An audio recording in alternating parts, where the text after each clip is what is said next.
the seat here, hopefully by the COB today, by the close of business today, so he can get to work in the FBI. But one of the things that I am convinced of, and I know some of the areas, and that we've already started to do some work on this, but we have a significant, this is kind of what you're getting at here, Alex. We have a significant counterintelligence and espionage program going on inside of the federal government.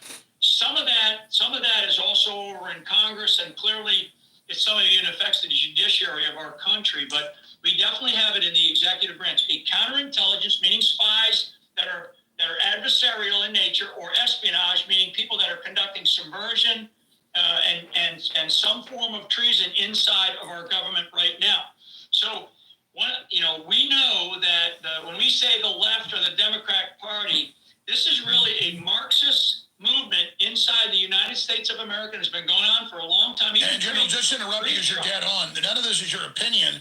We've known about Crossfire Hurricane that you and others were illegally targeted, which Obama was running. Now we're learning about a bunch of other ones. This just broke because the head of the Intelligence Committee brought it out. Arctic Frost, the FBI, directly under orders of Obama, day one targeting you, Trump, and everybody else, and ongoing for years. This is criminal bullshit. Yeah, it is criminal bullshit. It's not just corruption. I want your audience, I want America, I want the world to know that we've caught these people. We know who they are. And so this is not just corrupt actors trying to fill their pockets with money. Money is a part of it. Power is the bigger part. This is a complete ideological shift that these people wanted the United States of America to take, meaning go towards this idea of this Marxism. They're linked very closely to the globalists. You've covered this extensively and in depth and expertly for your audience. So this audience knows that. But this movement has not dissipated. All they do, like good little Marxists do, they basically subvert into the within the government, in our case, into the executive branch principally, and they go into kind of a covert level, and they begin to run operations covertly. At a sort of leadership level for them, Obama is still in the mix. People like John Brennan still in the mix. People like Jim Clapper. Those are the names that we know. The 51, right? The 51 that had their clearances suspended. It's actually 58 because there's another 7 on that list whose names never were released, and they're going to have to go after them. But these people are still part of what is going on in Washington, D.C. to continue to subvert the ability for Donald Trump to do the things that he's trying to do. And what I want the American people to do, it goes back to social media. And thank God we have X, as a means to be able to communicate. And we tap into what I call digital soldiers, or what we know as the. It's a major launch pad to develop force multiplication and HUMAT in the general population, which is now happening. One of the names that doesn't come up all that often is Mike Hayden. Mike Hayden, he's another general, U.S. Air Force. Mike Hayden, former director of the National Security Agency and former director of the Central Intelligence Agency. The intelligence community, which Tulsi Gabbard is going to have, Gabbard is going to have to get in there, and she's going to have to mix it up. But the intelligence community is the fourth branch of government, which is not supposed to be the case. The lead intelligence component within that branch of government is the Central Intelligence Agency. The person that continues to run that organization is John Brennan. I know Ratcliffe is in there now. He's been confirmed. He's starting to mix it up a little bit. But John Brennan is still the sort of, and I've been very public about this, and it comes at risk. But this guy is out there pointing end of the spear, running the operations, and he's subverting this president as I speak right now, and he knows it. So, by the way, let me just back you up. It's not just you in the former head of the Defense Intelligence Agency, National Security Advisor. I watched Brennan in 2018 and 19 in meetings on C-SPAN with all the former spy chiefs, and they were addressing him as really the shadow government leader of the resistance. Yeah. I mean, he clearly is the top dog. He's committed so many crimes. I mean, it would take hours. I don't even know about him. Doesn't Trump just obviously doesn't Kosh and all the rest of them know? We need to go on offense. These people need to be indicted. That's how we'll shut down their networks, is to cut the head off politically. Yeah. So, and again, back to what I just said about counterintelligence and espionage ongoing inside of our government, inside the executive branch of government, and it's happening from the FBI. It's happening from the CIA, and it's actually happening from within inside of the Department of Defense. And these are very serious accusations. These are very serious things that I'm saying. And this is where there's going to have to be some time and some effort and some real imagination spent going after these networks, because they're not just one person that is in a really critical job, like director of operations or something. These are now networks that have been put in place, and it started under Obama. They've strengthened it underneath Biden. They had to get rid of Trump, right? They really had to get rid of Trump. That's why, when you talked about at the beginning, a little over 4 years ago when we first met and we talked about, what we were going to have to do in these past 4 years to work our tails off. I've been to, I think it's close to over 400 towns and cities in this country over the last 4 years, trying to wake people up to get them to understand this is not just Democrats versus Republicans anymore. These are two competing ideologies, and whether or not we're going to continue to have the United States of America, into this beautiful thing we call the Constitution. And we can do that, but we have to recognize that President Trump is one man. He's going to have competing priorities every single day. We just saw this deadly tragedy of the aircraft getting hit by this helicopter. The other night, those kinds of things pop up. It immediately takes the attention away from what you need to, you need to be doing, but it takes time, and it's sad, the tragic, and those that were sadly killed. But I don't know, more will come out of this, but on that specific tragic incident, I felt immediately that something was not right. And I think that we're going to continue to find out more and more about what's going on with this particular event, because I've been on that helicopter many times. I've been up and down that, the Potomac many times. My office as the head of the Defense Intelligence Agency is directly across from Pattern 33, which is the flight pattern that comes in there. I mean, I've seen those kinds of occurrences. And that would be, you only have limited time. You can stay longer if you can, but I know you're very busy. But you want to spend time on that and stay longer. I understand we only have about 6-7 minutes left, and there's so much to hit. Bottom line here, what you're saying is not your opinion. They bragged about it. It came out in the news that Obama had stay-behind networks. They're still there.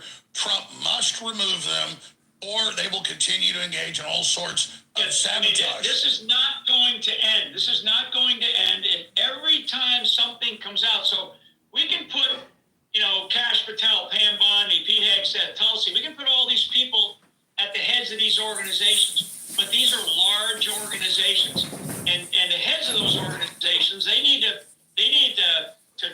take action, not wait for a 100-day plan. We need to start taking action against these civilian and in some cases military, but mainly civilian networks that exist inside of the bureaucracy, and they need to be gutted. They really need to be gutted. Pete Hegseth was correct on his confirmation hearing when he talked about 40 some odd 4-stars.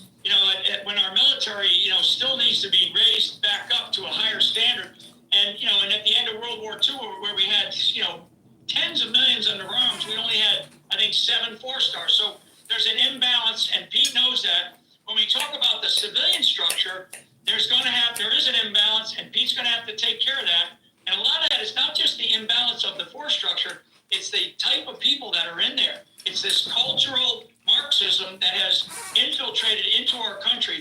And here's where I want to jump in the time that I have left, if you don't mind. China. Because I want to talk about China. China's irregular warfare, and you've talked about this a lot. And I actually had the privilege, whatever you want to call it. I met the two Chinese colonels in the late 90s who wrote the irregular warfare manual. The Chinese are executing that manual. They are in tune, and this has been 25 years of execution by the Chinese here inside of the United States of America. It's destroy our education, continue to really infiltrate into this country, but destroy our education system, destroy our healthcare system, go after the raising of crime on our streets, the cartels that they are working with. So these are all the kinds of things that the Chinese have been doing.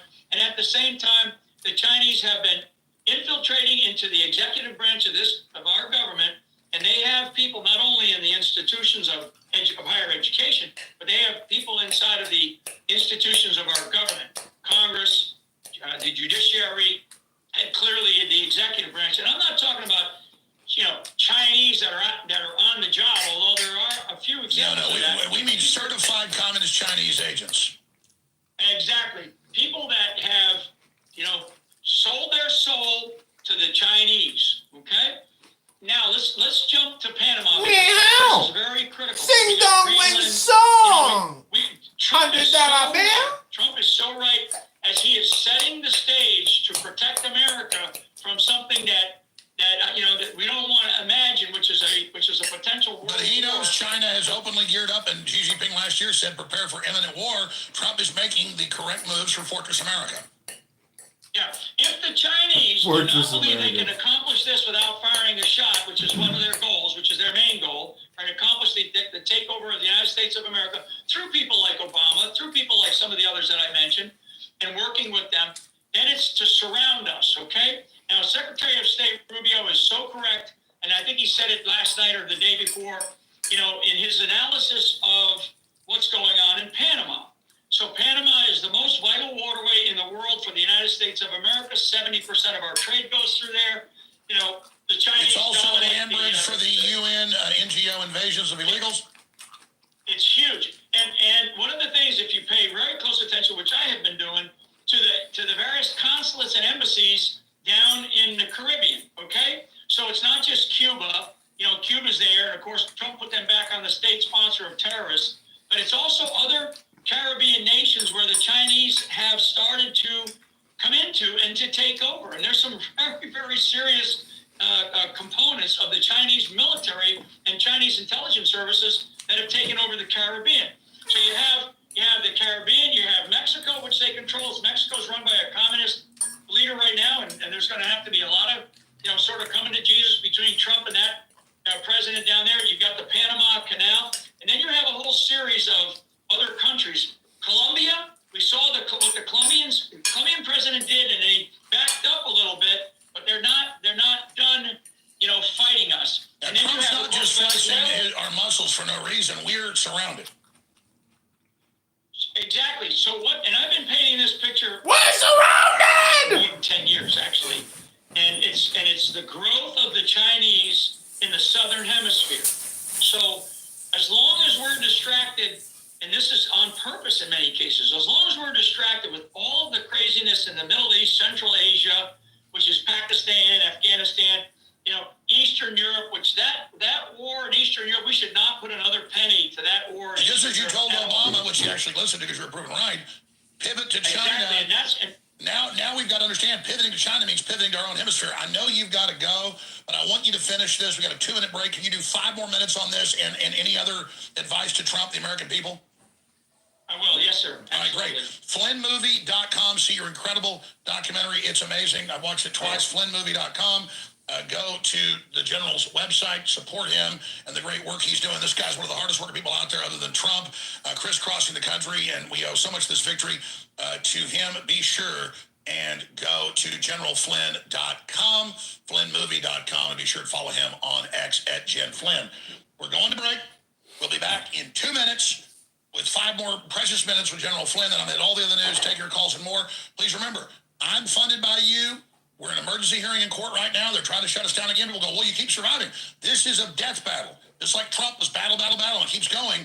I need your support. Great T-shirts, great supplements. Huge sale going right now. It's the first new day of the new sweepstakes for the new Ford Super Bronco. Everybody that buys $1 product gets entered 10 times to win that. We'll be announcing next week the winner of the Ford Tremor. So much more. TheAlexJonesStore.com.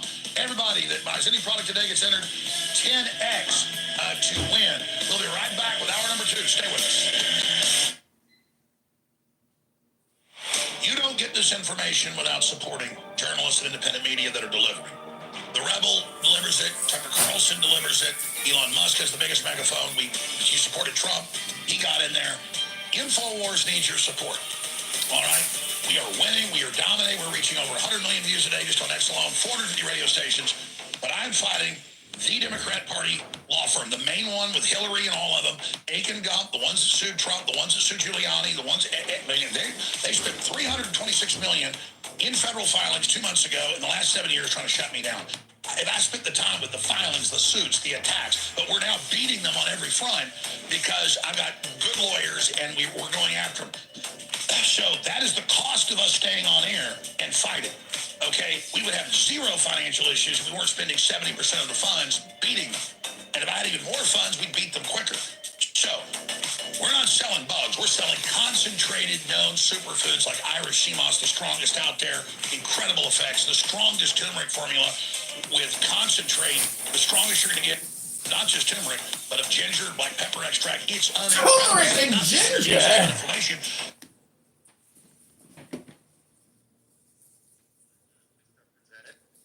But it is a big claim, and it is far more believable when modified to the more limited claim.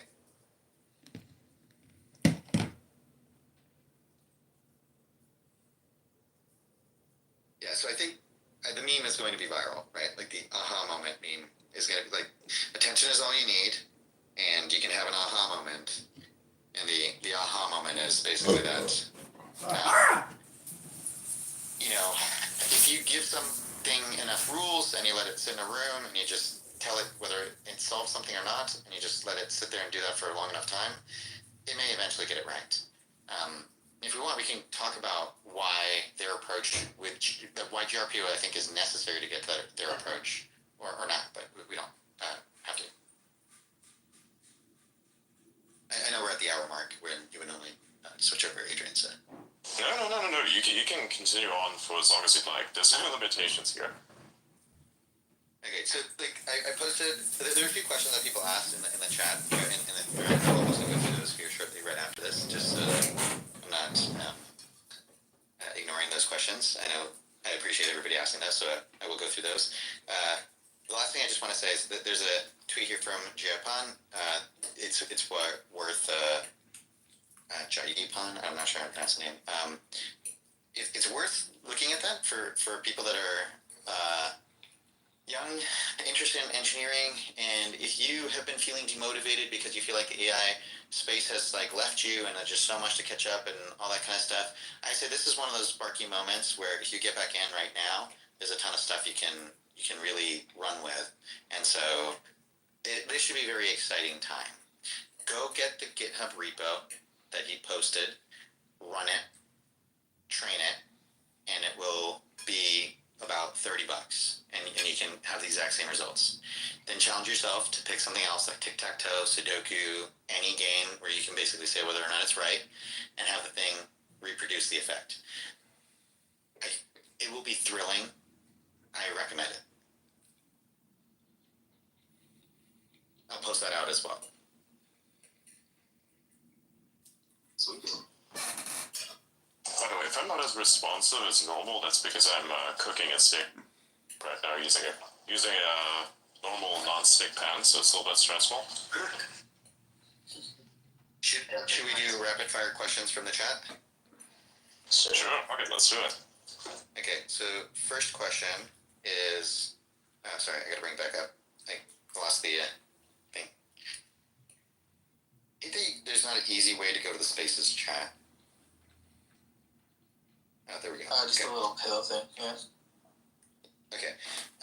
Yeah, it's just the purple pill. Yeah, so the first question is, can I explain the difference between GRPO versus PO? Yes, I think that's a great question. I'm going to try and put this out in a tweet as well. Sorry, in an ex-postorial as well. But I'm gonna practice it a little bit here.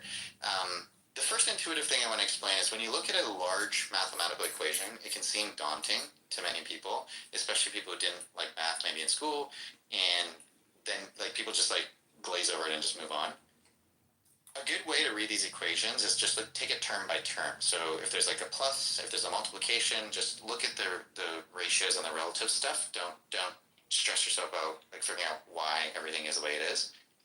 That's the hard part, but understanding it should be easier if you take it term by term. So if we look at the terms, we don't have to take it term by term here. I'll do that in the ex-postorial. But if you look at different terms that are going to appear, the key difference between PPO and GRPO is this notion of one applies a minimum and the other one does not. And I'll explain what that is.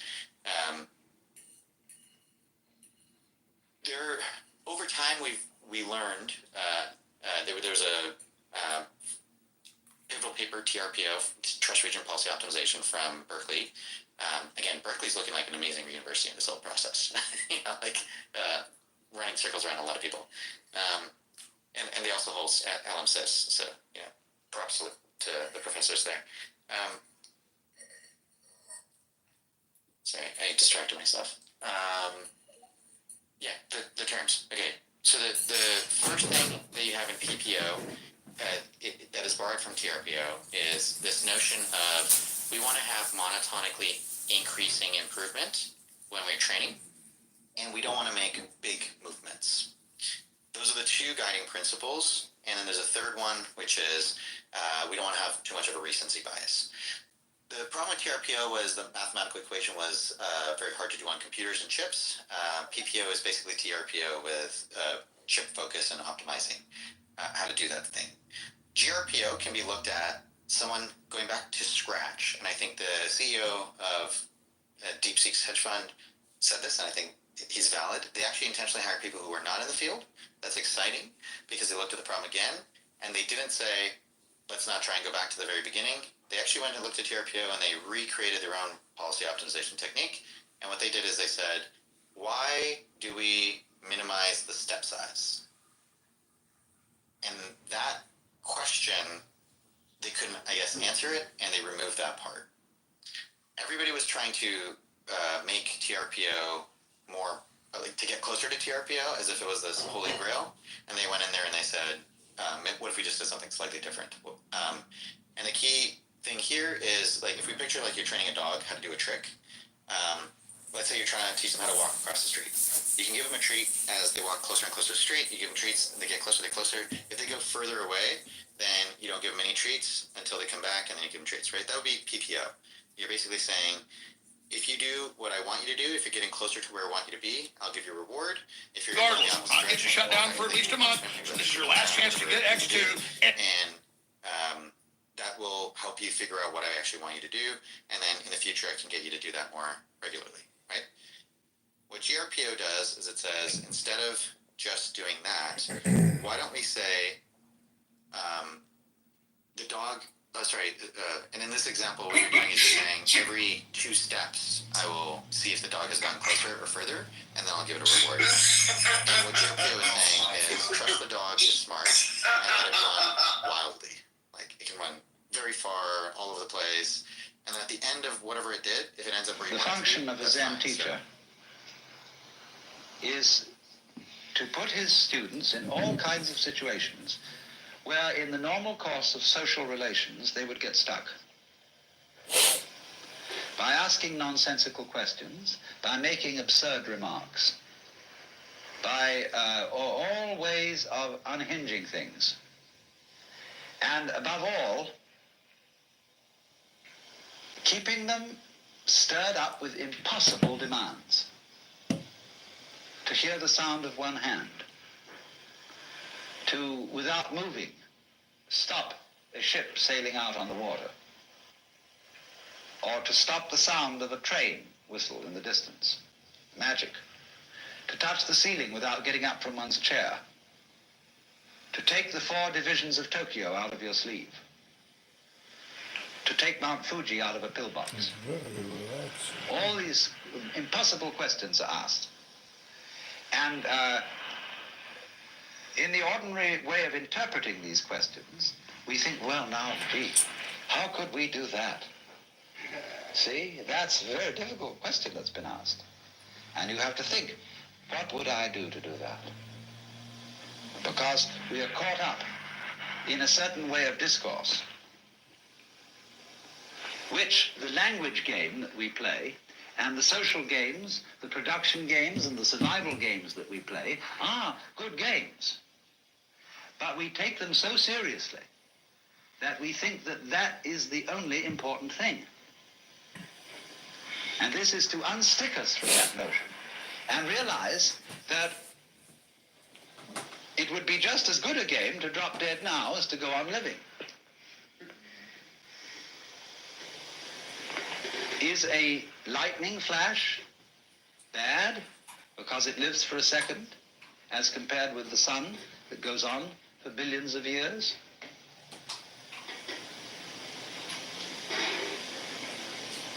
You can't make that sort of comparison, because a world of lightning goes also with a world where there's a sun, and vice versa. So long-lived creatures and short-lived creatures go together. That's the meaning of that saying. Flowering branches grow naturally, some short, some long. So this then is a scene in a Zen community where spontaneous behavior is encouraged within certain limits. And as the student becomes more and more used to it, those limits are expanded until eventually he can be trusted to go out on the street and behave like a true Zen character and get by perfectly well.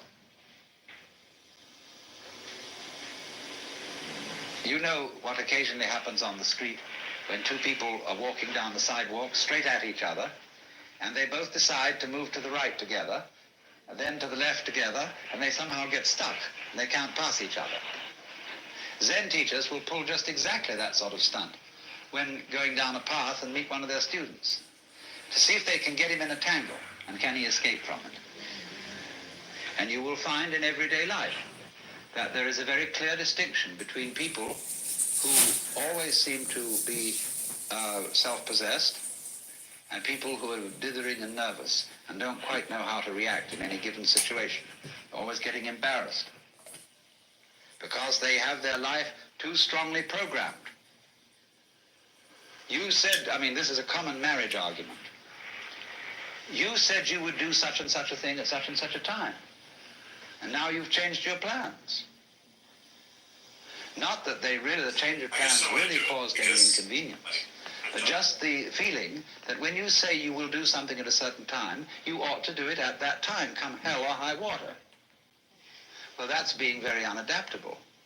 That's being a stone kind of sticky thing. If it, after all, doesn't matter when we do it, and somebody is offended because the time has been changed, that's simply because they are attached to punctuality as a fetish. And this is one of the great problems. This causes many automobile accidents. Men rushing home to be on time for dinner when they stayed late either working or they had to stop for a drink at some bar, or when the girl feels that she has to, if she has a fussy husband and she feels she has to have the dinner ready at exactly a certain moment, she ruins the cooking. You'd rather have a faithful wife and a bad cook. I hope I'm not treading on any toes.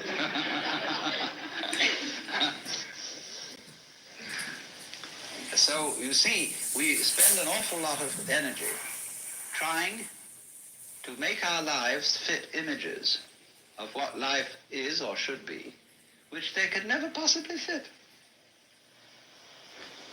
So Zen practice is in getting rid of these images. But it's so explosive socially to do that. And it so worries people. They get vertigo, they get dizzy, they don't know which end is up. And this happens, you know, if you've ever been in one of those blab lab sessions, where they call them tea groups, I think, or something like that, where the people gather together without any clear idea of what this gathering's about. They know it's somehow self-exploration, but just how do you begin on that? And so somebody starts to push his idea, and then somebody else says, well, why you tried to push your idea on us? And then they all get into an argument about the argument. And the most amazing confusions come about, but sometimes they all see what idiots they're being. And then they learn to live together in a really open and spontaneous way. There was a very interesting dinner party once where a Zen master was present, and there was a geisha girl. who served so beautifully and had such style that he suspected she must have some Zen training. And after a while, when she paused to fill his sake cup, he bowed to her and said, "I'd like to give you a present." And she said, "I would be most honored." And he took the iron chopsticks that are used for the hibachi, the charcoal brazier, moving the charcoal around. He picked up a piece of red-hot charcoal and gave it to her. Well, she had very long sleeves on her kimono. She whirled the sleeves around her hands and took the hot charcoal, withdrew to the kitchen, dumped it, and changed her kimono because it was burnt through. Then she came back into the room, and after a suitable interval, she stopped before the Zen master and bowed to him and said, "I would like to give you, sir, a present." And he said, "I would be very much honored." Of course, he was wearing a kimono, something like this. And so she picked up a piece of coal and offered it to him. He immediately produced a cigarette and said, "Thank you, that's just what I needed."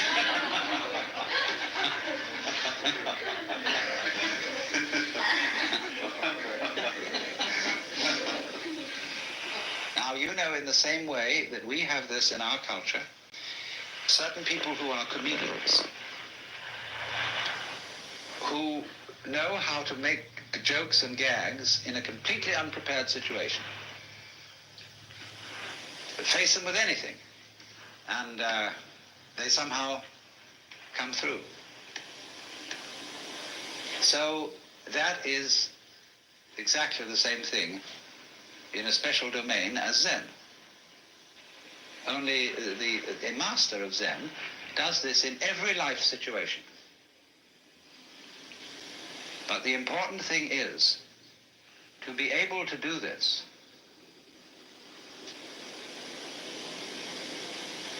This is the secret. You must remember, you can't make a mistake. Now, that's a very difficult thing to do. Because from childhood up, we have had to conform to a certain social game.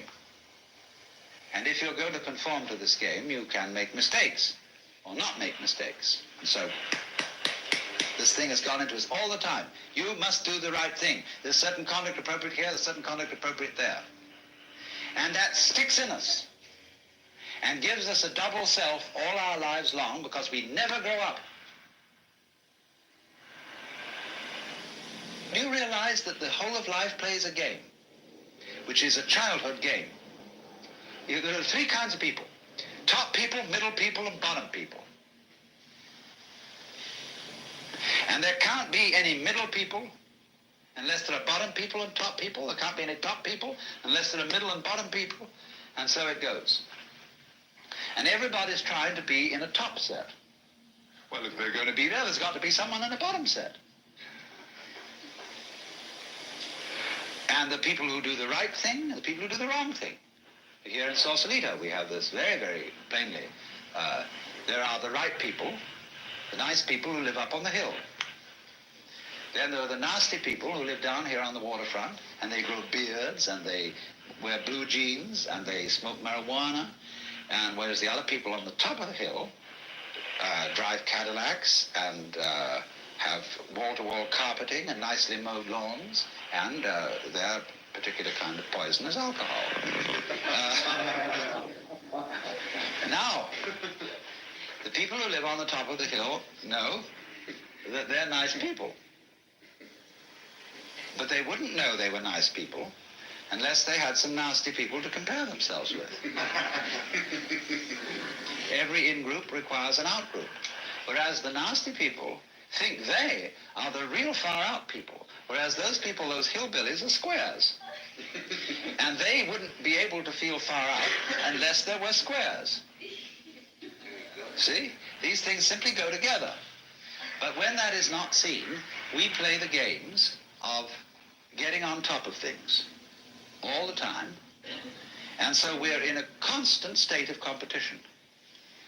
as to, if it's not I'm stronger than you, it's I'm wiser than you, I'm more loving than you, I'm more tolerant than you, I'm more sophisticated than you. It doesn't matter what it is, but this constant competition is going on. In terms of that competition, we can, of course, lose place and in that sense make mistakes. But what a Zen student is a person who is not involved in the status game. That's the real meaning of a monk. He is not keeping up with the Joneses, and to be a master, he must get to the point where he's not trying to be a master. The whole idea of your being better than anybody else simply doesn't make any sense at all. It is totally meaningless. Because you see everybody manifesting the marvel of the universe in the same way as the stars do, and the water, and the winds, and the animals. And you see them all as being in their right places and not being able really to make mistakes, although they may think they're making mistakes or not making mistakes, and playing all these competitive games. But that's their game. Now, I only say, if that game begins to bore you, and it begins to trouble you and give you ulcers and all kinds of things, then you raise the problem of getting out of it. And therefore you start to become interested in things like Zen. That is simply a symptom of your growing in a certain direction,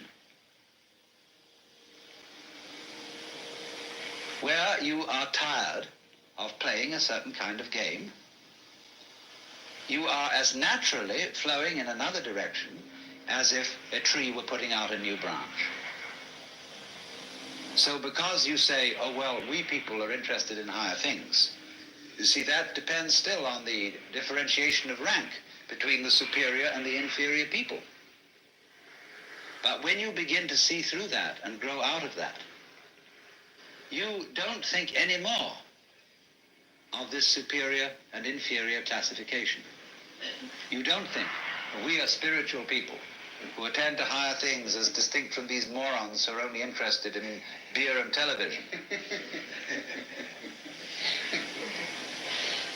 The trouble with the human being is, like the trouble with certain animals, like the dinosaur, who evolved to the point where he was so big that he had to have two brains, a higher self in the head and a lower self in the rump. And the difficulty was to get these two brains coordinated. But we have exactly the same trouble. And we are suffering from a kind of jitters that comes from being two-brained. Now, you see, I'm not saying that that jitters is bad. It's a potential step in evolution and an opportunity of growth. But remember, in the process of growth, the oak is not better than the acorn. Because what does it do? It produces acorns. Or you could say, just like I sometimes love to say, that a chicken is one egg's way of becoming others. So an oak is an acorn's way of becoming other acorns. Where is the point of superiority? The first verse of that poem I just quoted, the flowering branches grow naturally, some short, some long. The first verse is, in the landscape of spring, there is nothing superior and nothing inferior. The flowering branches are naturally, some short, some long. So that's the point of view of being an outcast, in the sense of being outside the taking seriously of being involved in the social game, and therefore being threatened by making mistakes, of doing the wrong thing. That is to say, of carrying into adult life one's childhood conditioning, where somebody is constantly yammering at you to play the game. So therefore, the preachers and the teachers take the same attitude towards their adult congregations that parents take to children, and lecture them and tell them what they should do. And judges in courts feel also entitled to give people lectures because they say those criminal types haven't grown up, but neither have the judges. It takes two to make a quarrel. So one can begin to think in a new way, in the polarity thinking, instead of being stuck with the competitive thinking of the good guys and the bad guys, the cops and the robbers, the capitalists and the communists, all these things, which are simply childishness.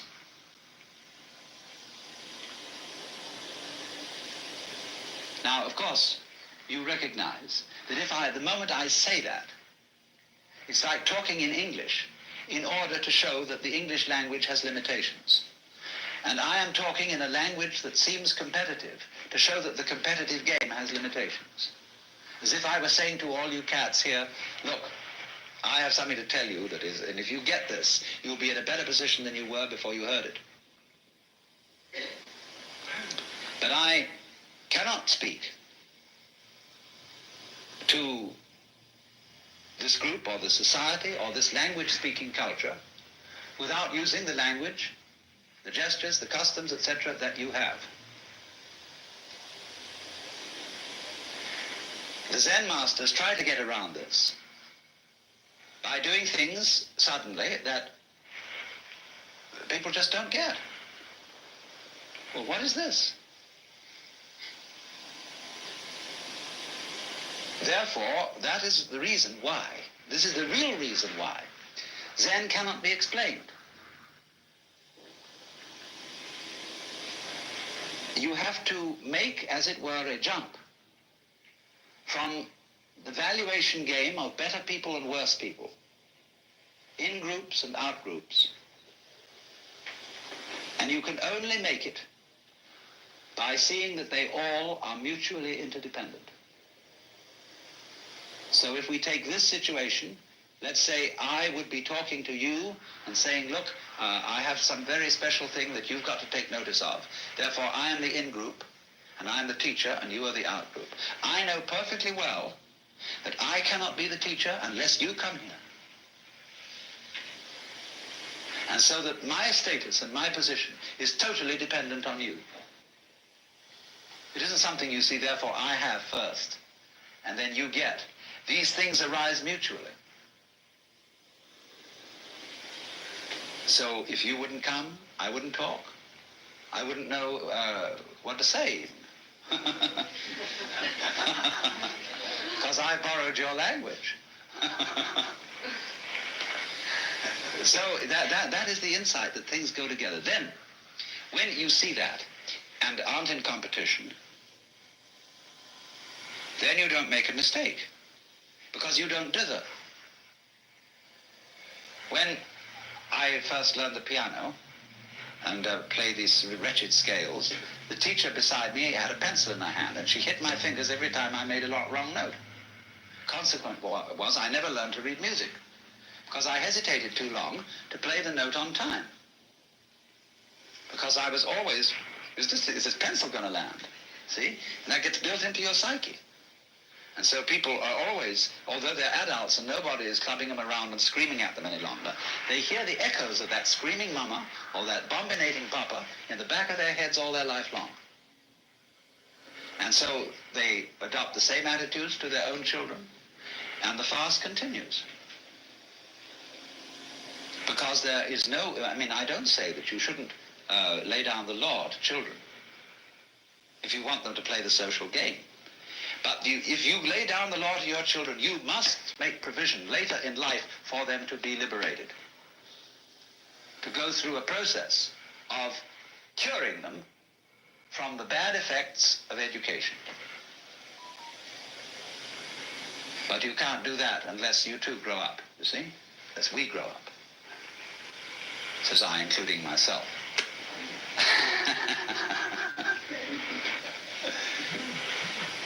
So that is the thing. Now, therefore, in the Zen scene, You would think that the master, as we know him and as we read about him, is an extremely authoritarian figure. That's the way he deliberately comes on at the beginning. He puts up a terrific show of being an awful dragon. And this screens out all sorts of people who don't have somehow the nerve to get into the work. But once you are in, a very strange change takes place. The master becomes the brother. He becomes the affectionate helper of all those students, and they love him as they would a brother, rather than respect him as they would a father. And therefore the students and masters, they make jokes about each other. They have a very curious kind of social relationship, which has all the outward trappings of the authoritarian, but everybody knows on the inside that that's a joke. Liberated people have to be very cool. Otherwise, in a society which doesn't believe in equality and cannot possibly practice it, they would be considered extremely subversive. And therefore, great Zen masters wear purple and gold and carry scepters and sit in thrones. And all this is carried on to cool it. The outside world knows that they're all right. They have discipline, they have order, they're perfectly fine. Having discussed basic principles of what Zen is about, I'm passing on to the more practical side of it. A Zen monastery is not a monastery in the Christian sense. It's more like a theological seminary, except that it practices more than it teaches. A typical institution consists of a campus. And on the campus there are many buildings.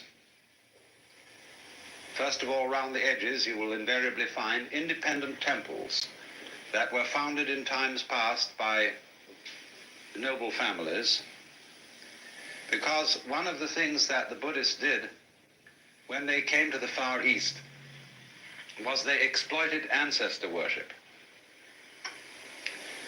This was very clever of them. This being the great religion of China, the Buddhist priests performed services like requiem masses for the repose of the souls or for good reincarnations for one's ancestors, and they made quite a thing out of that. And so they have memorial services for the departed, and that's one of the principal functions of temples in Japan. People don't go to temple in the same way as Westerners go to church. They make pilgrimages to temples, and say at a great temple like Eiheiji, you will find on a Sunday morning, or practically any morning, a swarm of about 500 people attending the 4 a.m.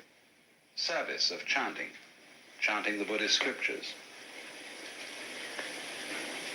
But they're kind of in and out of their temples. They have special services, they have memorial services, weddings, funerals, or everything like that. But they don't have a parish kind of church community as we find it in the West. Although when Buddhism, through the Japanese immigrants, exports itself to the United States, they immediately copy the Protestant church institution and sing, "Buddha loves me, this I know, for the sutra tells me so." It's terrible. And all the young men, Nisei, who have never been in Japan, the one thing they can't stand is sutra chanting, because they don't know what it means, and the priests don't know what it means a lot of the time. And but it's beautiful to listen to, and they haven't got an educated Western ear yet to appreciate that kind of Oriental music.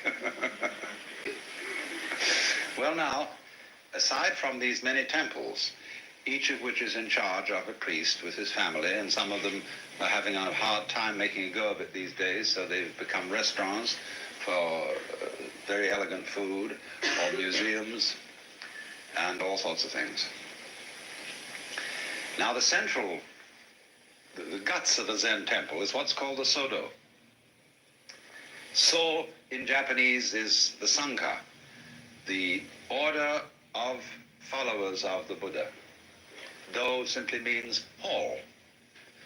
So the Sangha hall, or Sodo, is the center. And this consists of a number of rooms, but the main one, the actual Sodo itself, is a large, long, spacious room with platforms on either side and a wide passage down the center. The platforms are 6 feet wide, and each contains a number of tatami mats, which measure 6 by 3. And every monk is assigned to a mat. And on a shelf behind the mat against the wall, he has all his possessions, which are very simple. And so the mat is his sleeping place and his meditation place. There is an image of the Bodhisattva Manjusri in the hall, more or less in the center of the passage between the platforms. Manjusri is a bodhisattva, they call him Monju in Japan, who holds in his hand a sword. And this sword is the sword of wisdom, or prajna, which cuts asunder all illusions. That is the dwelling place and the meditation place of the monks. And then they have, of course, kitchens and library, and they have special temples that the monks use for various services. Then aside from that, there are the quarters of the kansho, who is the abbot or administrative head of the temple, and then the quarters of the roshi, who is the spiritual teacher. There isn't in the Zen, not in the Rinzai Zen school at any rate, exactly a hierarchy. Every temple is independent. There's no pope, no archbishop. But there is a fraternal relationship between all the temples of the Rinzai sect. The Soto sect have a little bit of a hierarchy, but still, on the whole, the kansho, or administrative head of the temple, is the big boss. The roshi is the respected boss, the man everybody's terrified of, at least on the outside at any rate. Now, if you want to get into one of these institutions and study, they make it difficult. It's so different from the welcome attitude you get when you go into a Christian church. Here they repel you. Westerners, of course, are treated with a certain amount of courtesy that is not ordinarily accorded to Japanese. But even then, it's made difficult, because they realize that a Westerner who's taken the trouble to learn Japanese and to get himself over the oceans and to live under unfamiliar conditions is certainly pretty serious about it. And there are a number of Western Zen monks. So funny, there's one at Eheiji who comes from San Francisco, and he's tremendously tall. And to see him with all the others is quite amusing. Anyway, the formal approach is that you arrive in your traveling gear at the gate. And the Zen monk's traveling gear is most picturesque. He wears a great mushroom on his head, enormous straw hat, about so wide. And then he has a black robe, rather shorter than a kimono, and he has long white tabi socks underneath, and gaita, which are the wooden sandals with bridges on them to keep you high up a bit. Or he may wear just plain waraji, which are straw sandals. Then he carries on the front his little box in which are his eating bowls, his razor, his toothbrush, and such necessities of life. Well, when he arrives, he's told that the monastery is very poor, and they can't afford to take on any more students, and that the teacher is getting old and it might tax his strength and things like that. So he has to sit on the steps, and he puts his traveling box in front of him. He takes off his big hat and he lays his head on the box, his forehead, and waits there all day. But he is invited in for meals to a special little guest house because no traveling monk can be refused hospitality. And he is admitted at night into this special place, but he is expected not to sleep, but to spend all night in meditation. In olden times, this went on for at least a week or 10 days. So you must remember the aspect of a Roshi to this young monk. He's a formidable fellow, usually an older man who has about him something that is difficult to put your finger on. There's a certain fierceness, coupled with a kind of tremendous directness, a sense of somebody who sees right through you. And so he really poses to this young fellow, "What do you want? Why did you come here?" But he said, "I came to be instructed in Zen." The teacher says, "Well, we don't teach anything here. There isn't anything in Zen to study." Well, the student knows, or thinks he knows, that this not anything which is studied in Zen is the real thing. That's, of course, as a Buddhist, he knows that what isn't anything is the universe, the great void, the shunyata. And so he isn't fazed by that. He says, "Well, nevertheless, you do have people who are working here and meditating under your instruction, and I'd like to join them." Well, maybe, but strictly on probation. And then, of course, all the details are taken. And he pays a ridiculously small fee, in modern Japan at any rate, to be able to stay in the monastery. It's very, very inexpensive. Now the teacher comes back and says, "Now you want to study Zen. Why?"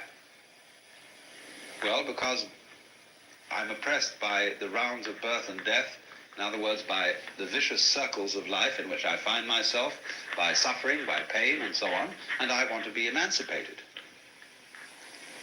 The teacher says, "Who is it that wants to be emancipated?" Well, that's a stopper. There was a good old story about one of these preliminary interviews. The master asks, first of all, very casual questions. "Where's your hometown? What's your name? What did your father do? And where did you go to college? Why is my hand so much like the Buddha's hand?" And suddenly, in midstream of an ordinary conversation, clunk, the student is blocked. And so there is devised the koan, K-O-A-N in Chinese, kunlan. And this means, literally, the word koan means a case, in exactly the same sense as we talk about a case in law which functions as a precedent for future cases. Koan should be translated case. The koans are based on stories, mondo, of the conversations between the old masters and their students. But you can make a koan immediately by such a question: "Why is my hand so much like the Buddha's hand?" Or, "Who are you that asked this question?" If the student tries to verbalize on that and say, "Well, I am so-and-so," he asks, "Who knows that you're so-and-so? How do you know that you know? Who knows that you know? Find out." In other words, the basic koan is always, "Who are you? Who is it that wants to escape from birth and death?" And I won't take words for an answer. I want to see you. And all you're showing me at the moment is your mask.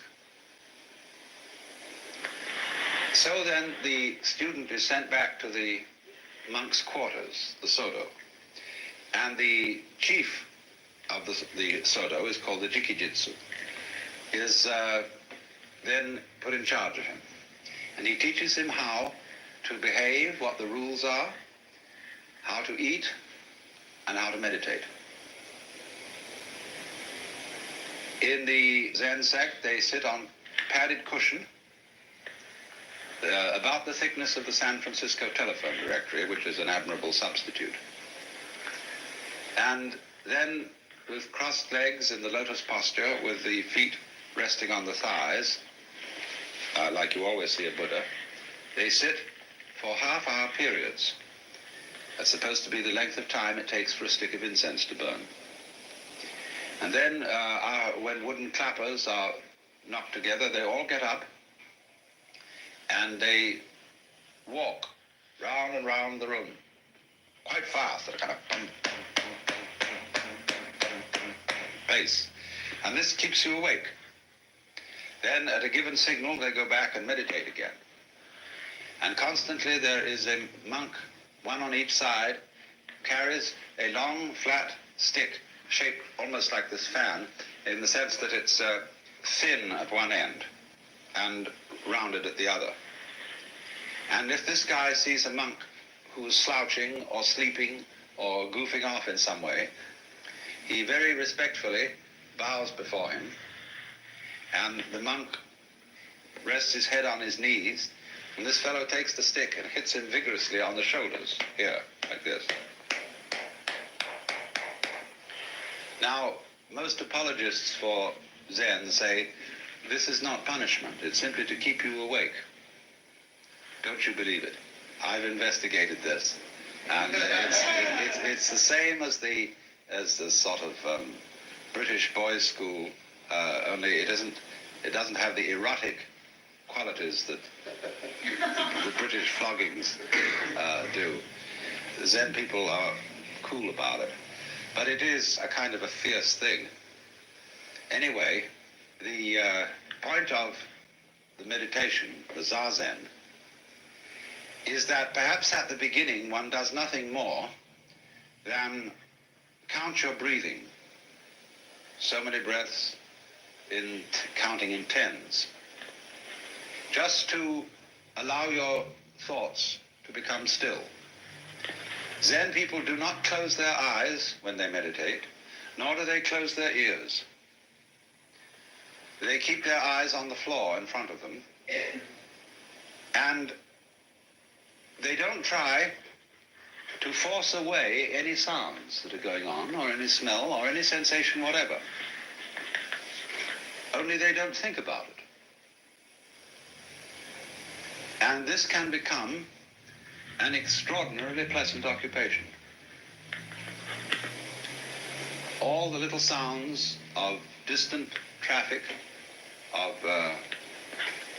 birds, of somebody carpentering somewhere and a hammer going, dog barking, or especially rain on the roof.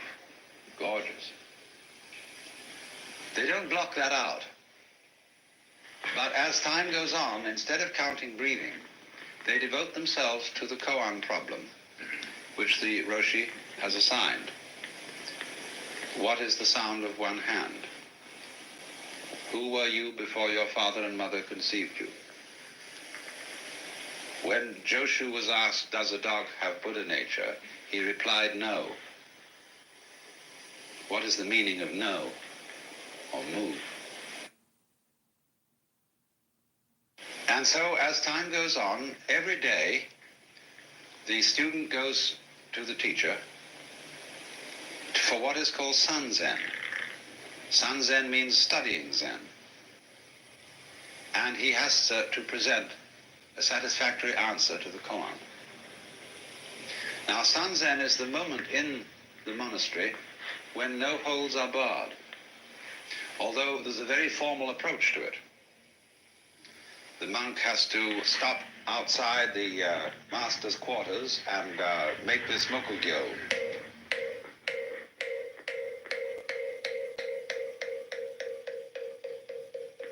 He does that 3 times.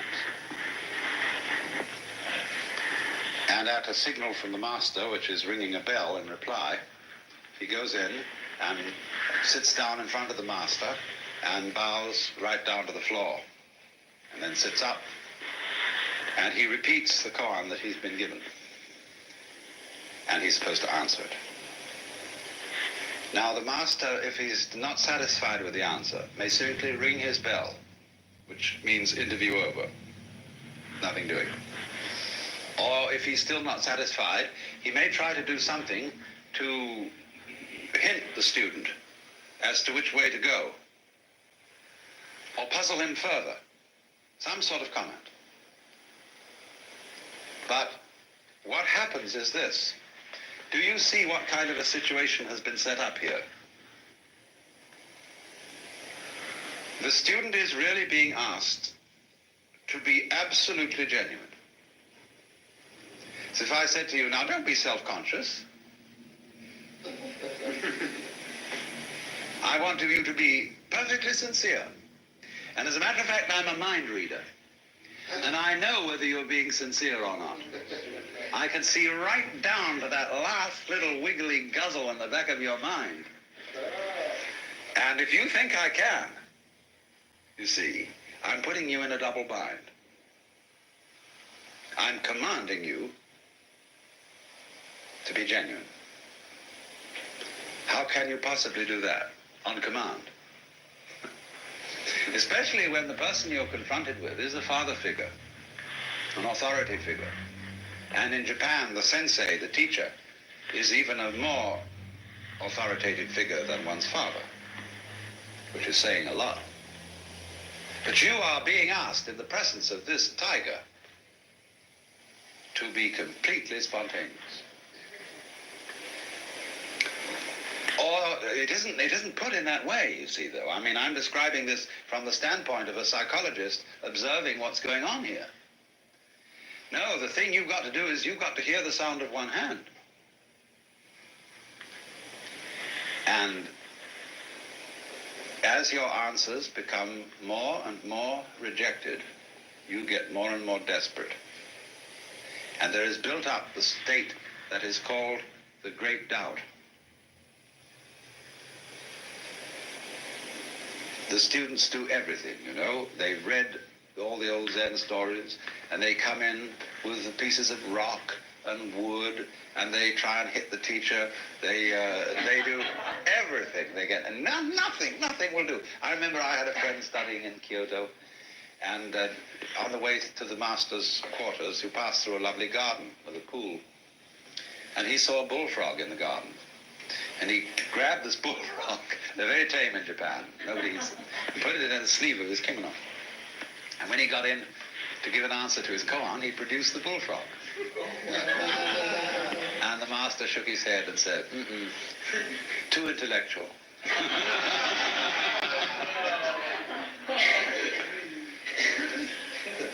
Of course, he meant not so much what we mean by intellectual, but too contrived.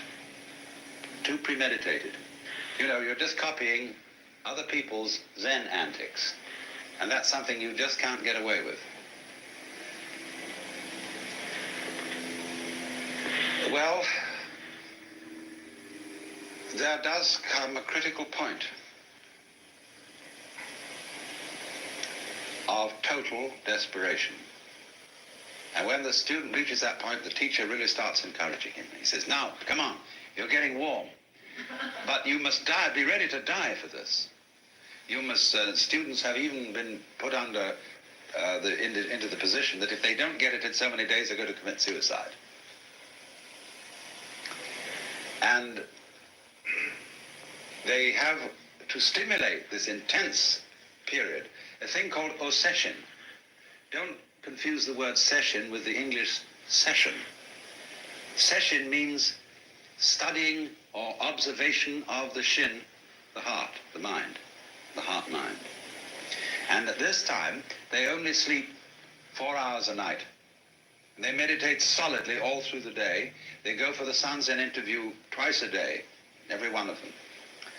And it's a tremendous workout and will last about 5 days, 5 or 6 days. And in that period, the pressure is really on. Everybody is worked into a pitch of this kind of psychic fury that they have to get this thing answered. There's a man in Japan today who has a 5-day Zen system, and he practically guarantees that you will have Satori in his 5 days. I've just got a book about it written by a British. I haven't had a chance to read it yet. Well, I had someone I knew of who was over studying Zen on a Fulbright grant, and the grant was winding up, and he still hadn't got the sound of one hand. He said to the master, look, the grant's running out and I can't stay here. And I've just got to get this thing.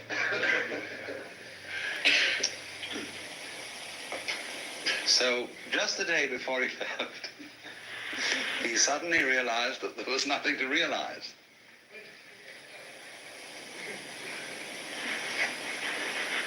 And that was it.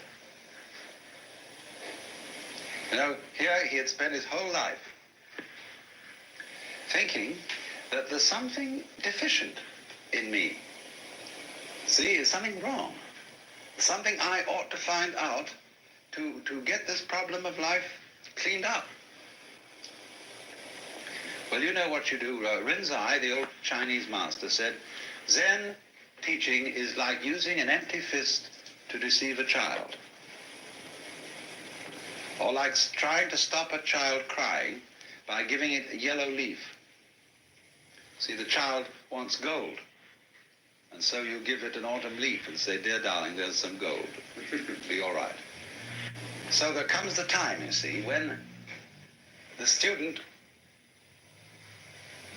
can go in front of the master and not give a damn. Because he's seen the point.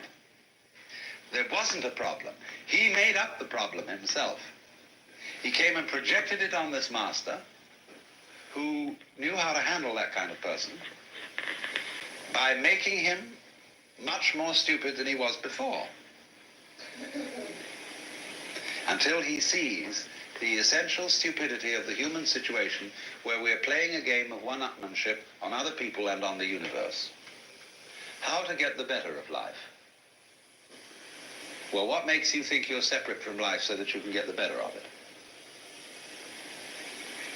How can you beat the game? What game? Or who will beat it? This illusion of beating the game, of finding the thing out, of catching it by the tail, is therefore dissipated by the technique of the koan.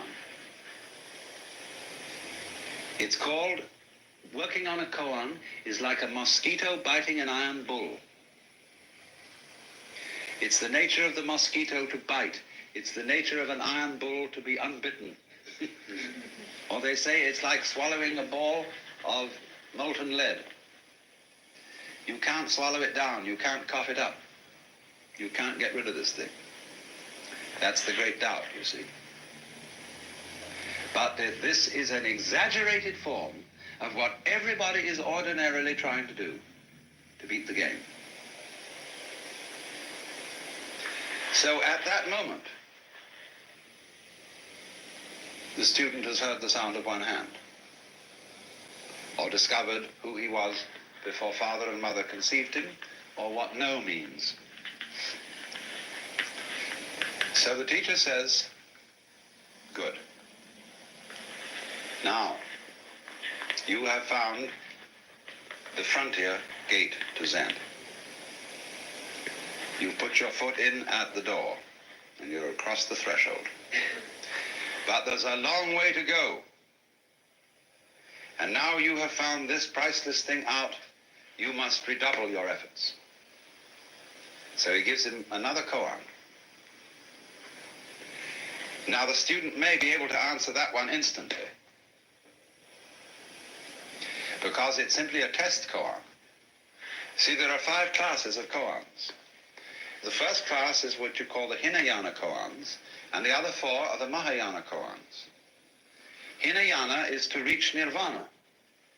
Mahayana is to come back and bring nirvana into the world as a bodhisattva. So once you get the great void, you see, there's nothing to catch on to. You are the universe. It doesn't matter whether you live or die. That's nirvana. All clinging to life, everything like that, you see then that it's hopeless.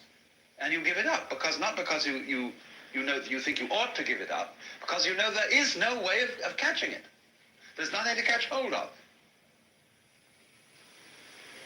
There's no safety in the cosmos. So you just have to give up. Then, the next class of koans are such things as asking for miracles. In that class comes, take the 4 divisions of Tokyo out of your sleeve, or stop the booming of a distant bell, blow out a candle in Timbuktu. But as they go on in various ways, they are concerned with all kinds of problems and how Zen understanding deals with those problems, until we get in the end to the study of morality and rules of social and monastic life. That's the last thing, and the Zen way of understanding it. Now, this takes very, very differing periods of time.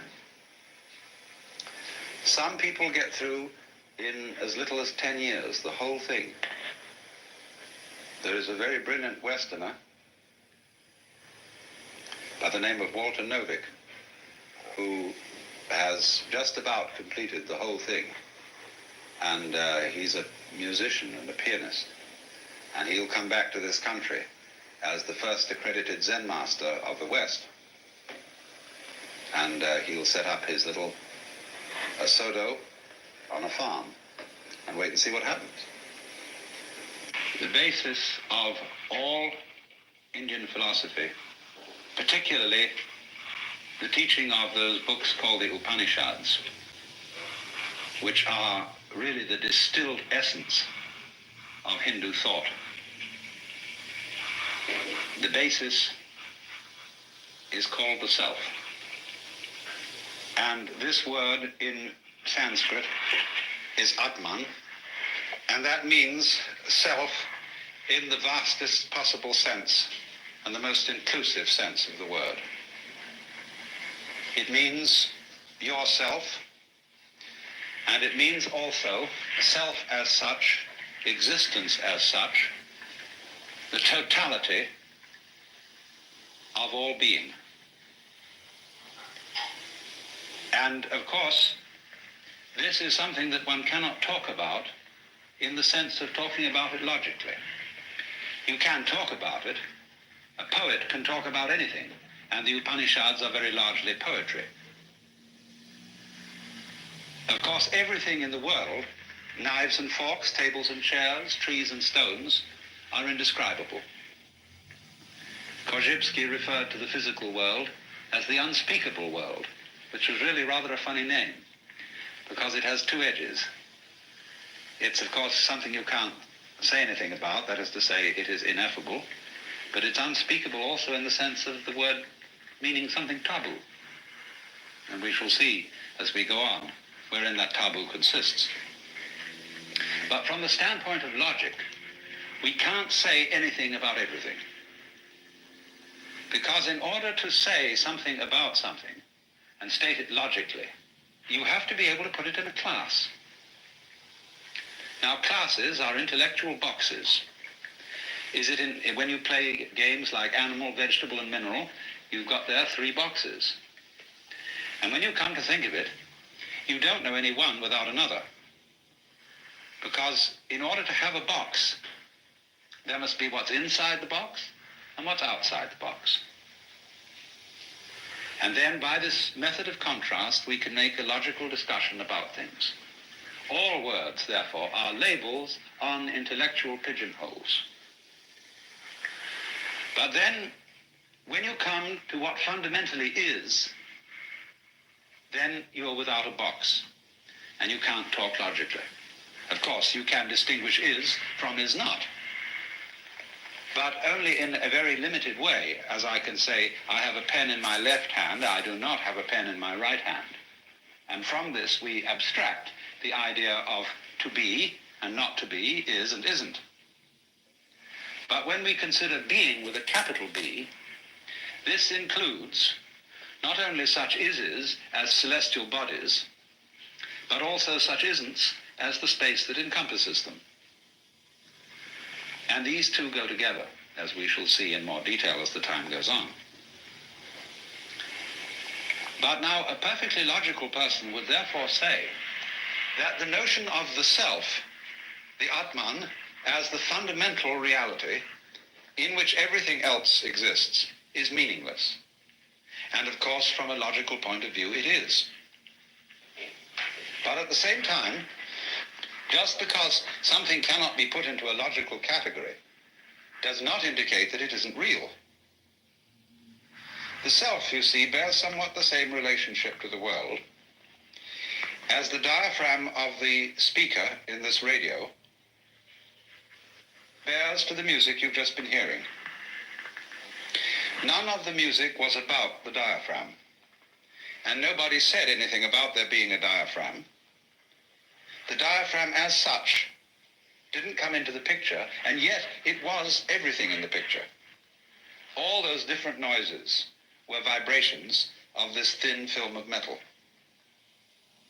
So also with your eardrum, so also with the apparatus of your eyes. So one might ask then, just as you say, well, what is it on? What is the music on? Is it on tape? Is it on a speaker? Is it on a drum?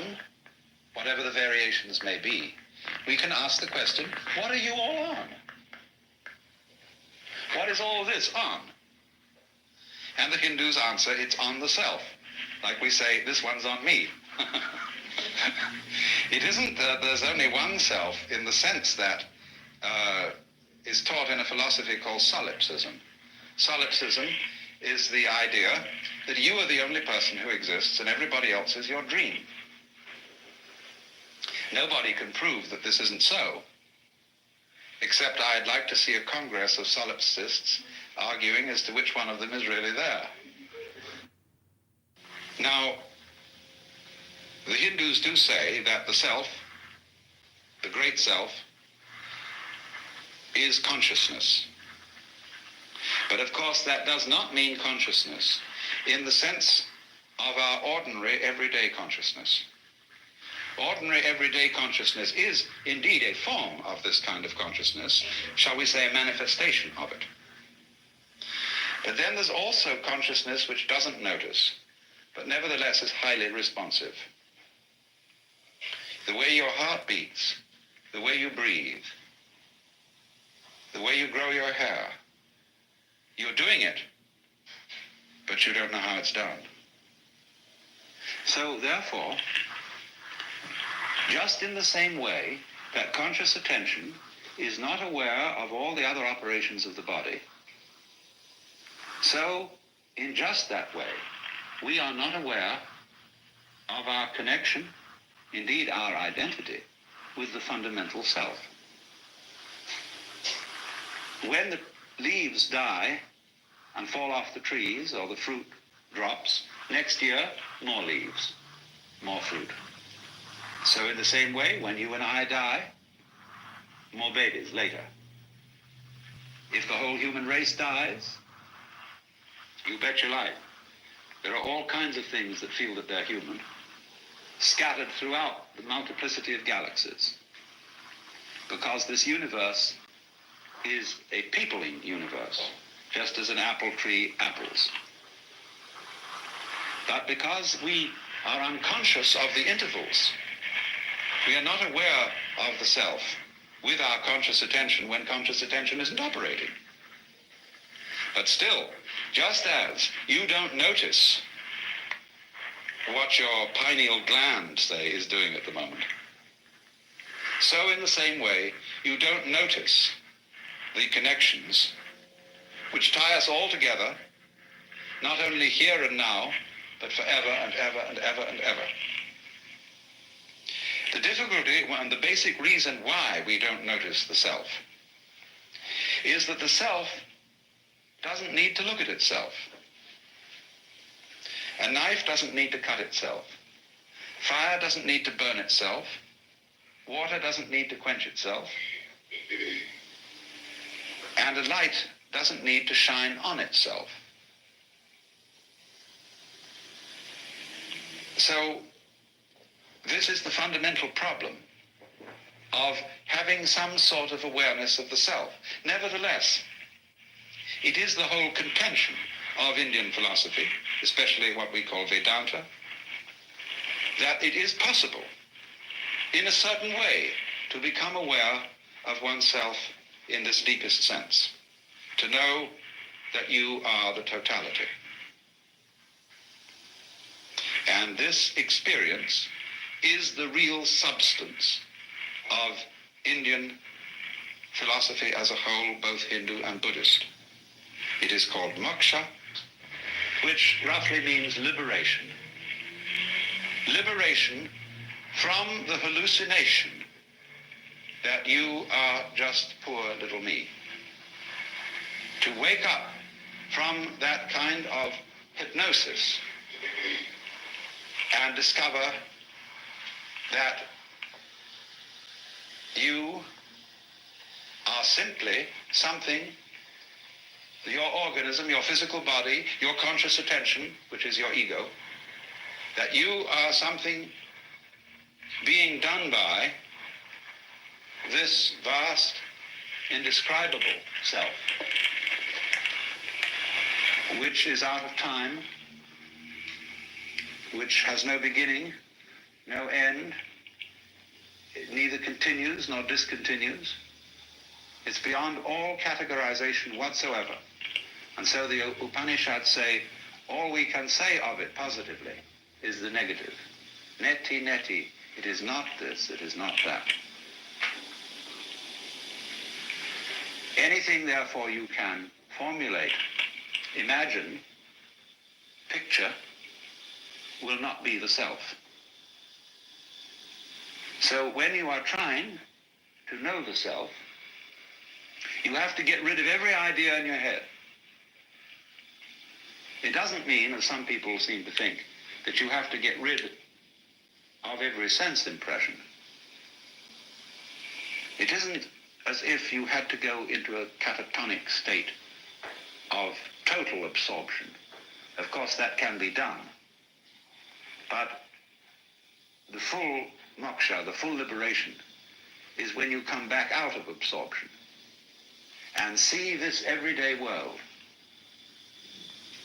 just as it looks now, but see as clearly can be that it is all the self. You can become aware of this tremendous interconnectedness of everything. And that is what somebody who is moksha, who is liberated, sees. He sees, shall we say, that everything goes together. And that is, in a way, what we mean by relativity. Because relativity means relatedness. Just as fronts go with backs and tops with bottoms, insides with outsides, solids with spaces, so everything that there is goes together. And it makes no difference whether it lasts a long time or whether it lasts a short time. A galaxy goes together with all the universe just as much as a mosquito, which has a very short life. From the standpoint of the self, time is completely relative. You can have, if you scale it down, as much time between two of those very rapid drum beats as you can in eons and eons and eons. It's all a question of point of view, or, to use a scientific expression, level of magnification.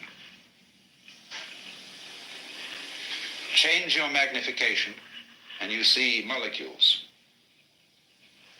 And we know by other methods of observation that it can get smaller and smaller and smaller, and that the spaces between these minute units are so vast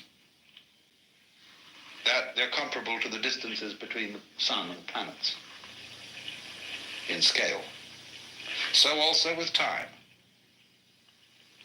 So in this sense, there could be vast, vast universes full of empires and battleships and palaces and brothels and restaurants and orchestras in the tip of your fingernail.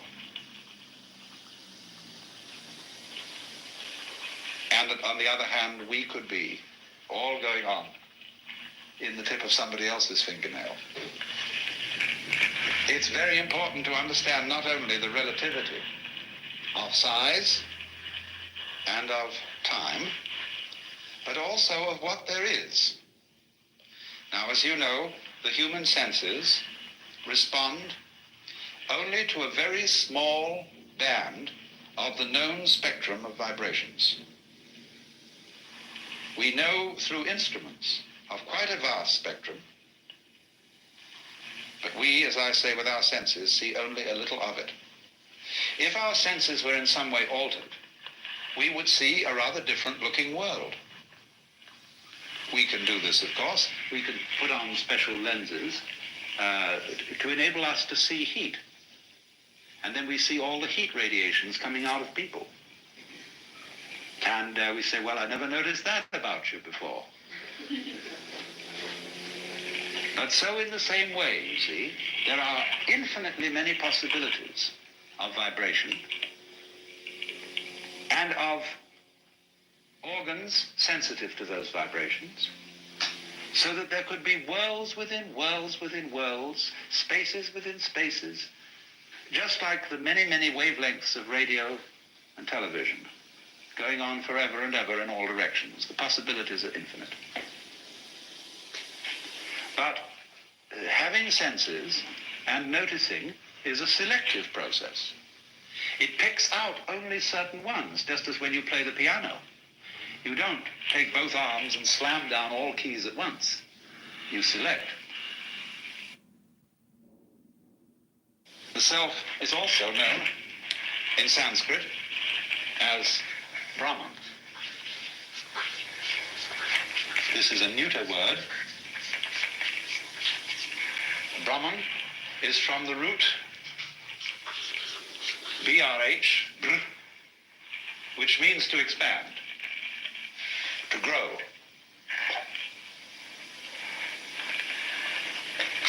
It isn't quite clear exactly why this word was chosen. Sometimes there's a still better word for the self, which I like, is the word tat, almost like tit for tat. Tat means that. We get our word that from the Sanskrit tat. And so when the baby comes into being, first of all, the first thing it says is da, da. The baby is pointing, da, da, da.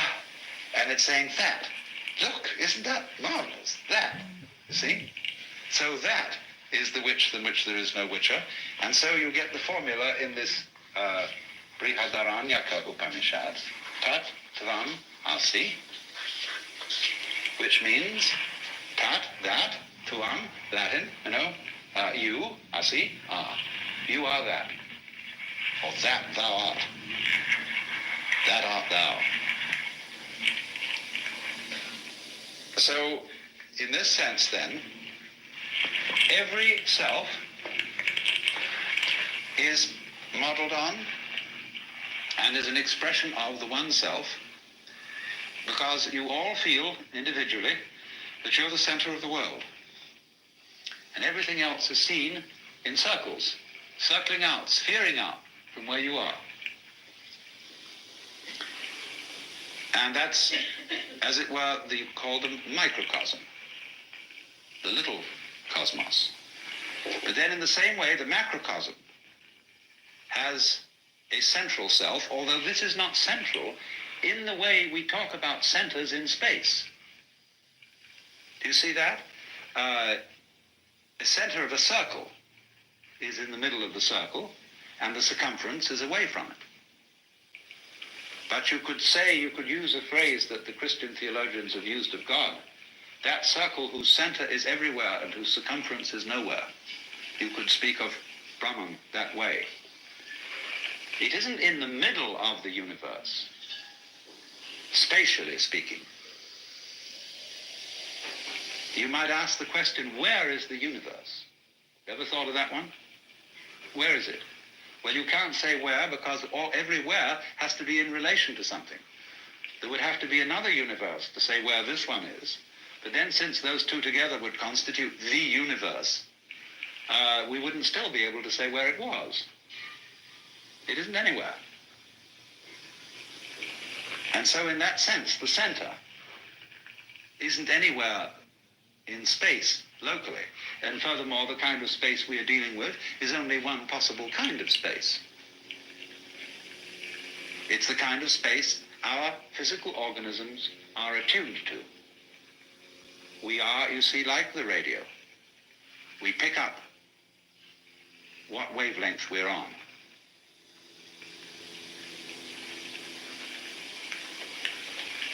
So then, when inquirers used to come to that great modern Hindu saint, Sri Ramana Maharshi, and they'd ask him all sorts of silly questions, like, who was I in my last incarnation? What will I be in my next one? He would always reply, who is asking the question? Who are you? Find out, because that's the thing you need to know. As it were, dig down into the depths of your being and say, what is this that I call I? That's one of the very fascinating questions. It teases us out of thought to think about death in the sense of going to sleep and never waking up. Imagine that. And you find you can't. And yet it's a thought that although you can't get to grips with it, it remains fascinating. Also the question, how is it suddenly that you awakened into this world? Where were you before? In Zen Buddhism, they have the meditation problem, the koan. Before your father and mother conceived you, what is your original nature? And that's the same sort of weird question as what it would be like to go to sleep and never wake up. What was it like to wake up having not previously gone to sleep? It's very mysterious. But as you go on and plumb this question, you begin to develop the feeling that your existence is exceedingly odd. In many ways odd. Odd because it is here and it so easily might not have been. After all, if your father hadn't met your mother, would you be here? Now, of course, somebody would be here, because he might have met somebody else. Would that be you? Of course it would. Don't you see? You can only be you by being someone. But every someone is you. Every someone is I. That's your name, you say. It's me. I am here. And everybody feels that I in the same way. It's the same feeling. Just like blue everywhere is the same color. So I-ness being, as it were, the most fundamental thing in man is also fundamental to the universe. It too is I. And our I is a special case of it. Coming out from the, in quotes, central I, like so many tits from the belly of a sow, or so many spines from a sea urchin, so many legs from a spider. And that is, of course, why the images of the Hindu gods are shown with many arms or many faces, because it is saying that all arms are the arms of the divinity. All faces are its masks. So you see, there's really nothing to worry about. Because the important you is perfectly indestructible. It's what there is. Our comings and goings, our fortunes and misfortunes are a sort of mirage. The more we know about them, the more we know about the world, the more diaphanous it seems. And therefore, everything in the world has the characteristics of smoke. You know, when you blow a cigarette or pipe or something and a cloud of smoke and you see it in the sunbeam, and it's full of whorls and designs and all kinds of marvelous things going on, and then slowly it disappears. Well, everything's just like that. Now, there are two attitudes you can take to that state of affairs. You can say sour grapes. It's all a lousy, wretched trap. And here I am, I'm given all these feelings of love and attachment and joy of life, and then I fall apart. My teeth drop out, my eyes become feeble. I get cancer or cirrhosis of the liver or something, and then it all falls apart, and it's too bad. Therefore, don't become attached to things. Don't enjoy life. Treat it, holding it up like that, just like a very, very firm person who's been jilted and says, never again will I get mixed up with love, because love hurts. But on the other hand, a weaving of smoke can be very beautiful, provided you don't lean on it, provided you don't try to preserve it, catch hold of it. Then you destroy it. So exactly the same way, there's nothing in the way of form that you can lean on, that you can grasp. And if you see that, then the world of form is very beautiful. If you let it go, to love people, you see, if you're husband and wife, you must let each other go. Otherwise, the marriage is either going to break up or it's going to be hell. If you love a person, you say to that person, look, I love you, whatever that may be. I've seen quite a bit of it, and I know there's lots that I haven't seen, but still it's you, and I want you to be what you want to be. And I won't be happy if I've got you in a cage. You'd be a bird without song. And they're likely to go on loving each other. But if they wrap each other up with all sorts of ties and chains and documents and things, then they're not on a very safe basis.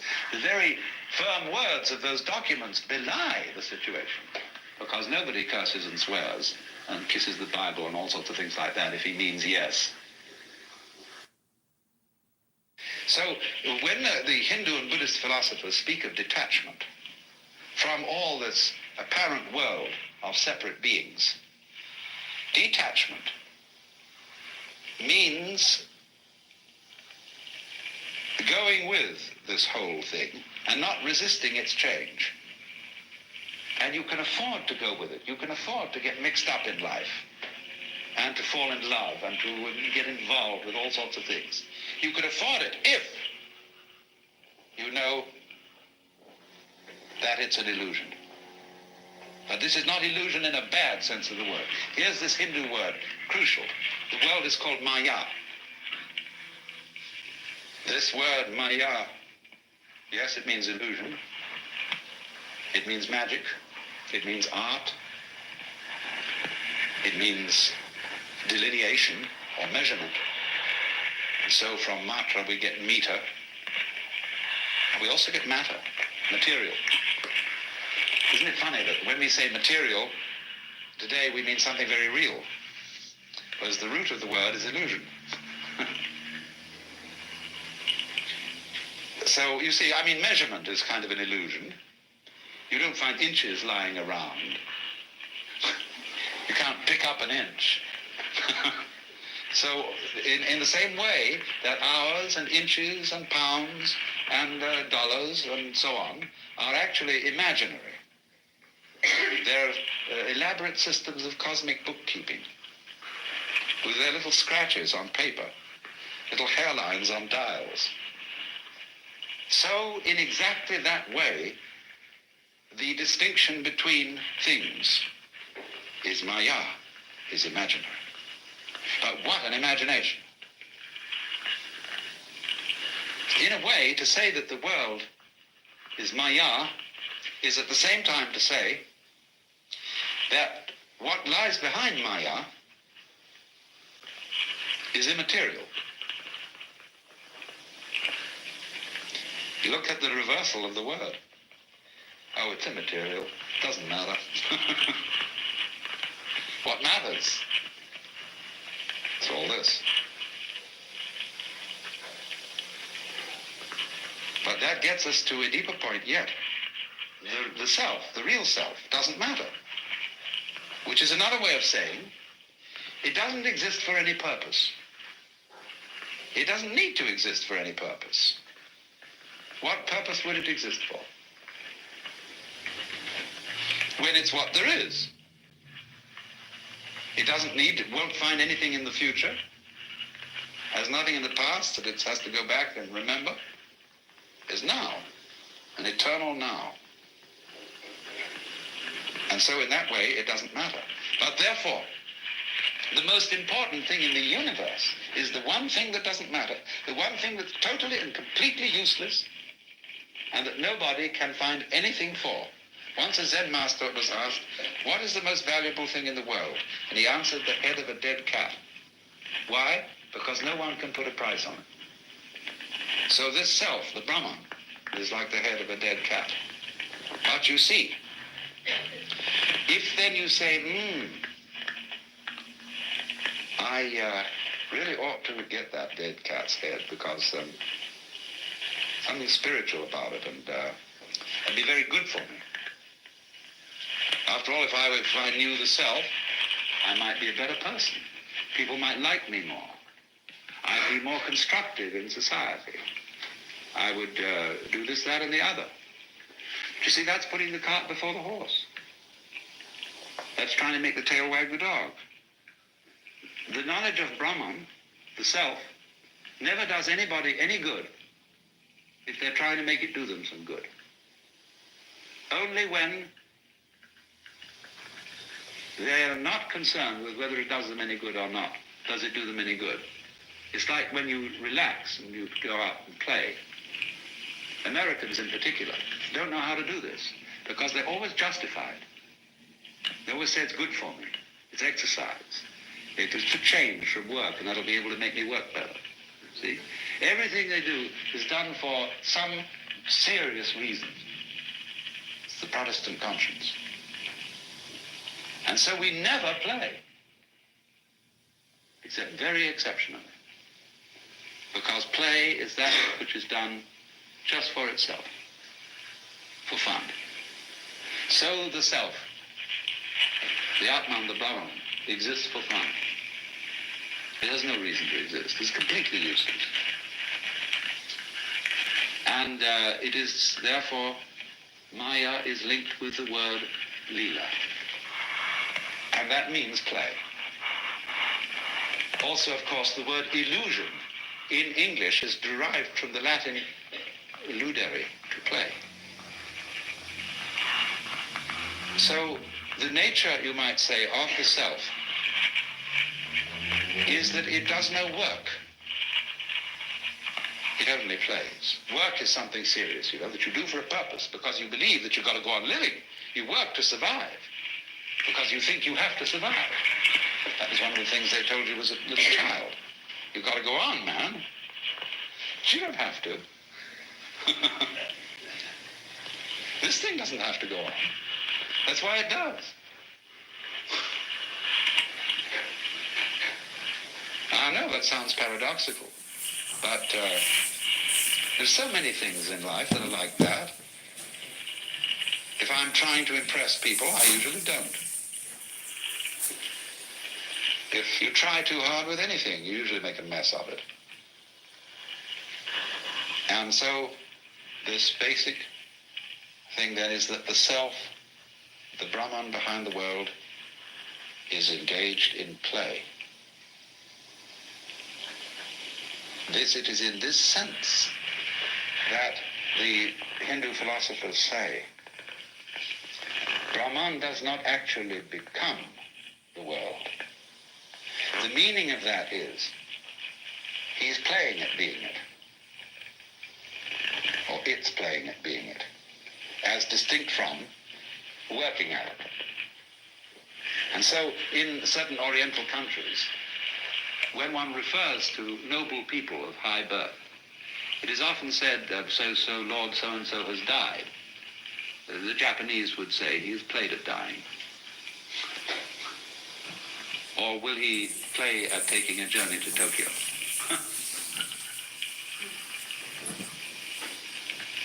Also, remember this, although I've constantly used in this talk the word one to apply to the self and central, the Hindus don't use this word except speaking poetically and loosely. The self is not one. The self is called non-dual. Because you see, the idea of one has an opposite. The opposite of one is many, or none. But the which than which there is no whicher has no opposite. There's nothing outside it. So you can't call it one, because one is an exclusive idea. It excludes two. So they call it, instead of one, they call it non-dual, which is Advaita. This is from the word, you see, Deva is the root meaning two. The V becomes U, so we get dual. And A is the meaning in Sanskrit often non. Non-dual, Advaita. And so it doesn't exclude anything. One is an exclusive word. Advaita is meant to be a totally inclusive kind of unity. Now, of course, this word itself, when you look at it from a logical standpoint, is a dualistic word, just like one.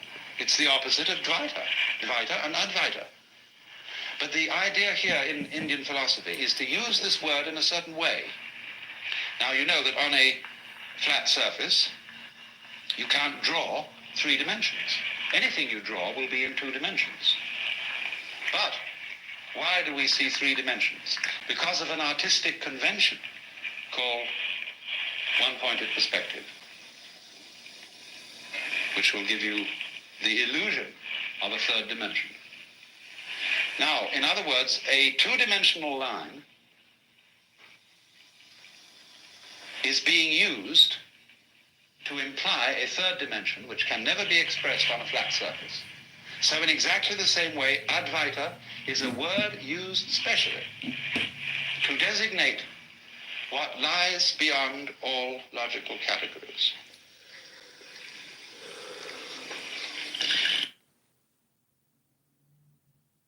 So you must remember, of course, that the word play and the word game have many levels of meaning. We are accustomed to use the word play in opposition to work and to regard play as trivial and work as serious. Very largely, a game or a play is something associated in our minds with triviality. You're only playing with me, says a girl to a suitor. You're not serious. How serious do you have to be? When does one get serious in a flirtation? When do we say this is getting serious? When you're holding hands, playing footsies under the table, kissing, petting, sleeping together, married and babies. Maybe that's serious. But we also use the word play in a non-trivial sense. I went to hear Heifetz playing the violin. Was that a trivial matter? On the contrary, the very highest kind of art form. Still play. I say too, when I do philosophy, like I'm doing with you, this is entertainment, but in the sense perhaps, I hope, of your listening to someone play a musical classic. I'm not being serious, but I am being sincere.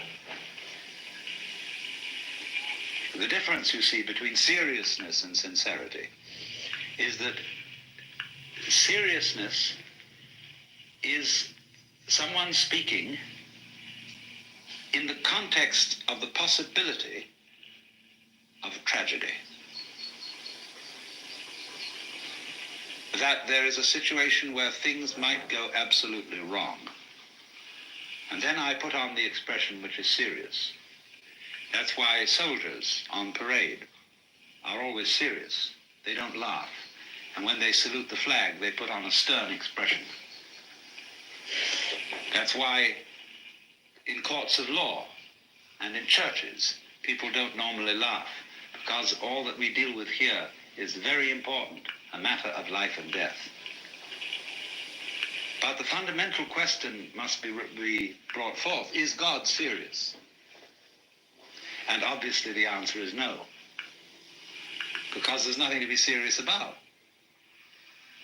I said also that the self, as conceived, the supreme self, was quite useless, that it was immaterial. It doesn't matter, because it transcends all values of what is better or worse, what is upwards or downwards, what is good and bad.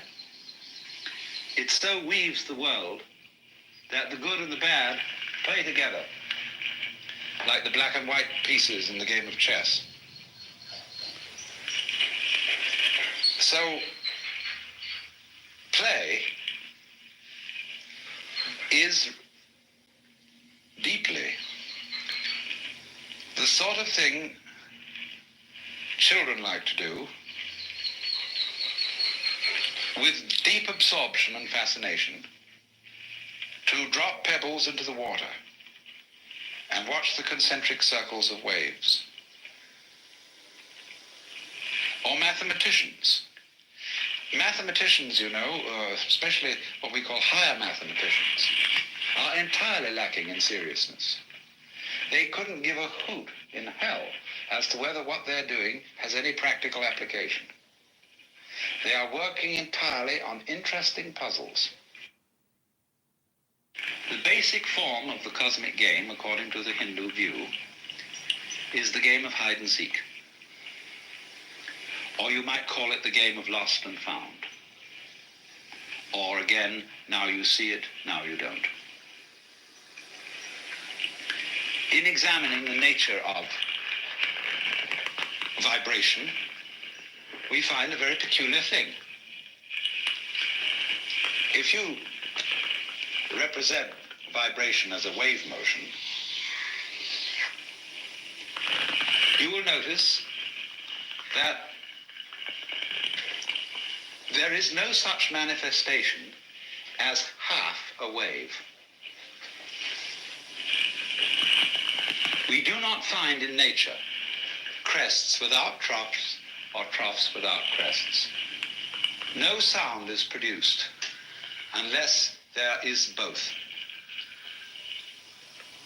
Both the beat, as it were, and the interval between. Now, this wave phenomenon is happening on ever so many scales. There is the very, very fast wave of light, the slower wave of sound. Then there are all sorts of other wave processes. The beat of the heart, the rhythm of the breath, waking and sleeping, the peak of human life from birth to maturity and down again to death.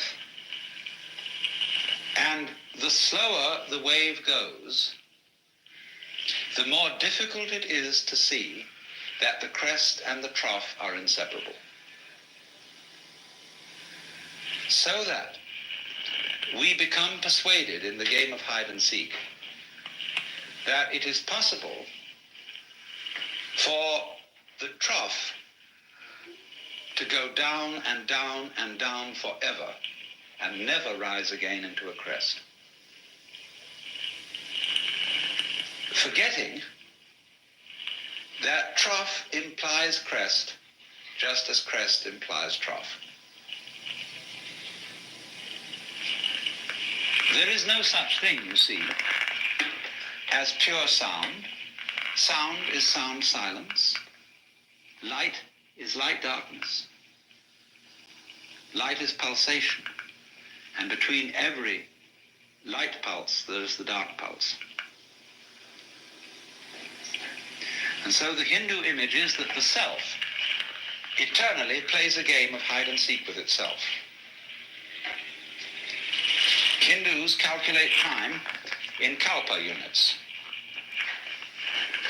And the kalpa is 4,320,000 years. And so they say that for a period of a kalpa, the worlds are manifested, or any particular universe, not all universes, but let's say any particular galaxy or whatever it may be, world order of some kind. Don't take this too literally. Don't take these figures as being some sort of divine revelation as to making predictions and prophecies. They're symbolic figures. So, for one kalpa, the world is manifested, and that period is called in Sanskrit a manvantara. And during that time, the Brahman plays hide. And it hides in all of us, pretending that it's us. And then at the end of the kalpa, there comes the period called pralaya.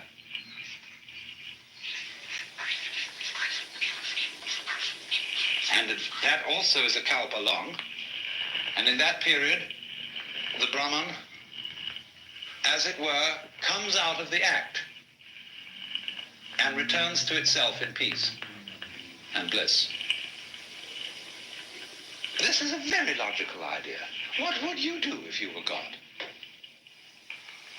Isn't the whole fun of things, as every child knows, to go on adventures,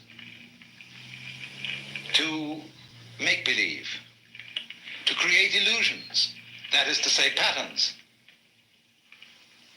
And so, for some ways of talking in Hindu thought, this world is the dream of the Godhead.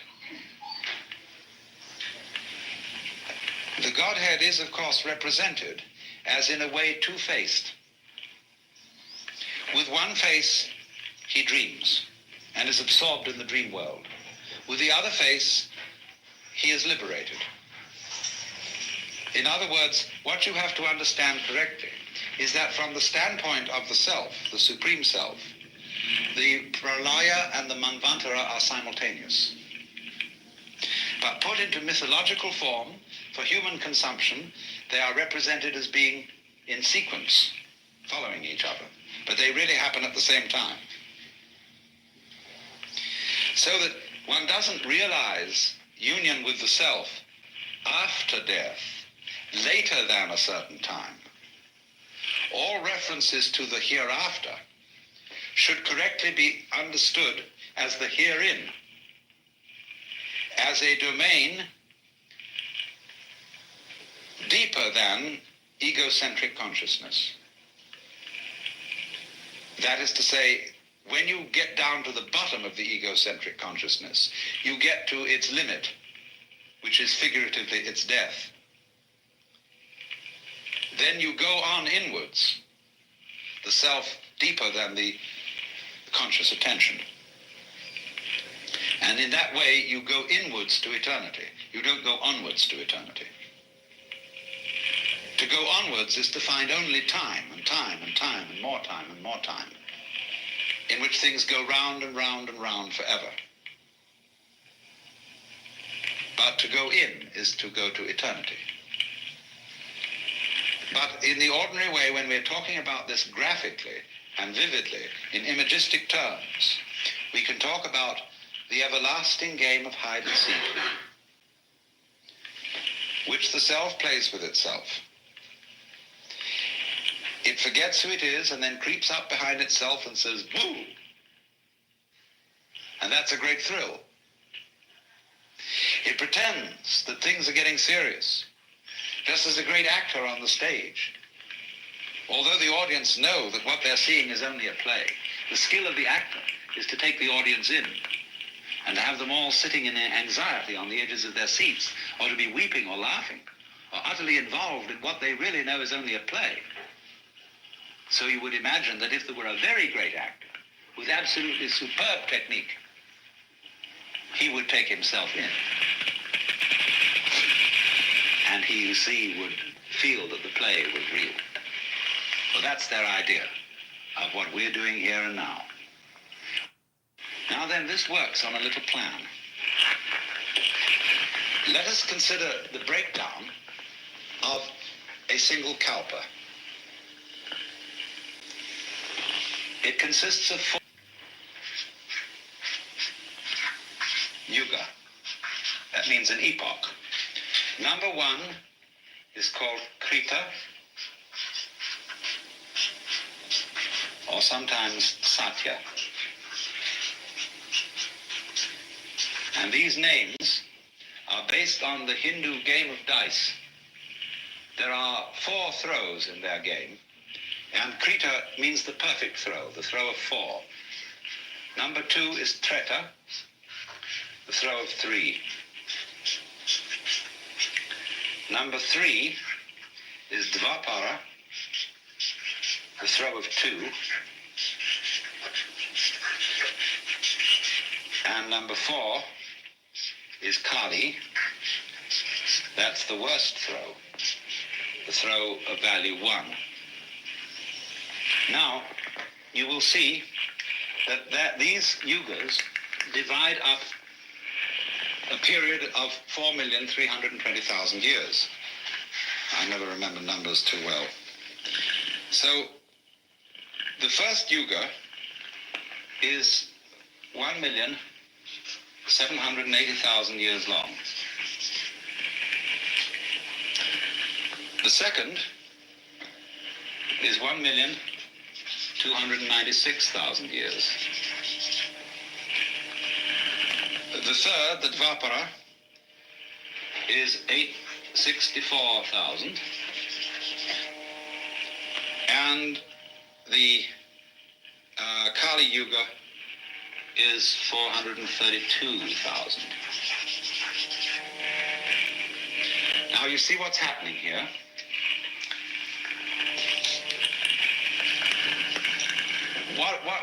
When the manifestation starts, it's as good as possible. Everything is just glorious. Because you know well that if you were dreaming anything you wanted to dream, you would start out by having the most luscious dreams imaginable. Now, when we get, you see, to the Treta Yuga, something is a little bit wrong. Krita is 4 square. Everything's perfect, like the symbol of the square is an ancient symbol of perfection. Treta is the triangle. Something's missing. There's a little bit of uncertainty, and danger now enters. By the time we get to Dvapara, the forces of light and darkness are equal. Duality, the pair. But when we get to Kali, the force of darkness overcomes. But now you see what happens is, if you take 1/3 of the Treta Yuga as being on the bad side, half of the Dvapara Yuga as being on the bad side, and all of the Kali Yuga, and you add those figures up, you will get the bad side occupying only 1/3 of the total time.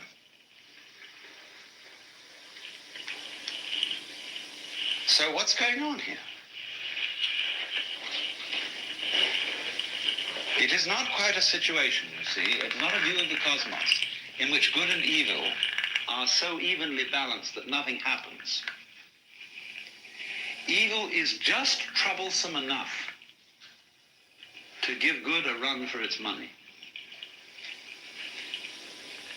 It's as the game that is being played here is playing order against chaos.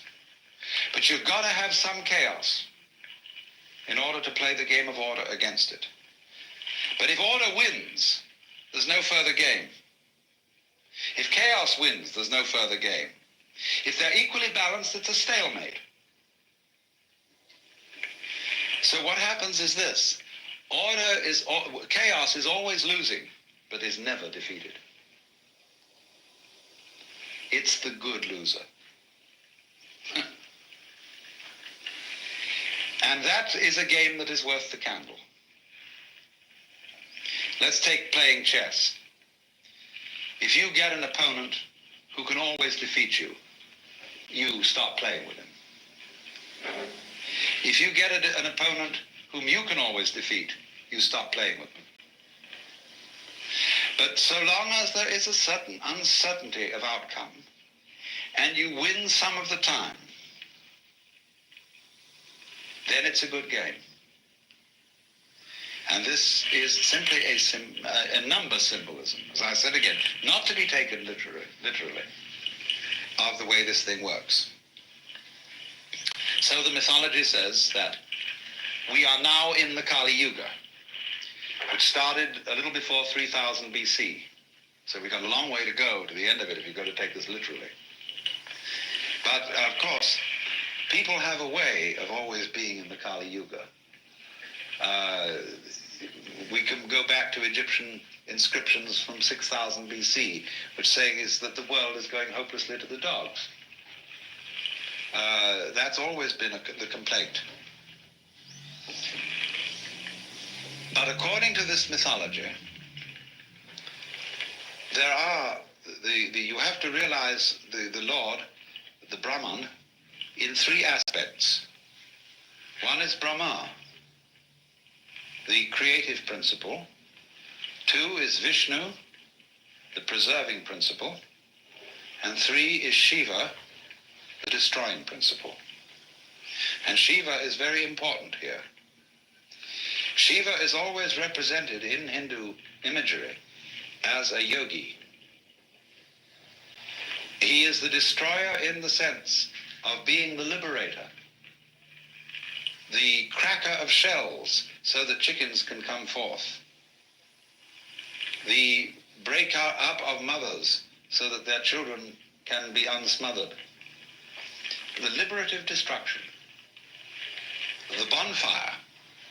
That's why devotees of Shiva like to do their meditations along the banks of the Ganges where they burn dead bodies. Because through destruction, life is constantly renewed. Shiva has a paramour, and her name is Kali, but that is a different word than this Kali. You mustn't confuse the two. And Kali is much worse than Shiva. She is black, and she has a long, long tongue, and her eye teeth are like fangs, but she's very beautiful otherwise. Has a lovely figure, but she's black. And in one hand, her right hand, she carries a scimitar, and in her left, she carries a severed head hanging by the hair. And Kali, who is Shiva's, you see, Shiva is normally considered wedded. All the gods have their paramours, and they're all examples of the one central self. She's called Parvati, but that's her bright aspect. But her dark aspect is Kali. And Kali is the awful awfuls, the thing above all that men most dread. Kali is outer darkness. Kali is the end. She may be represented as a blood-sucking octopus, as a spider mother that eats its spouse. And Kali is the principle of total night. And yet there are those in India like Sri Ramakrishna, for whom Kali is the supreme mother goddess. Because she is two-faced. She is playful and terrifying, loving and devouring.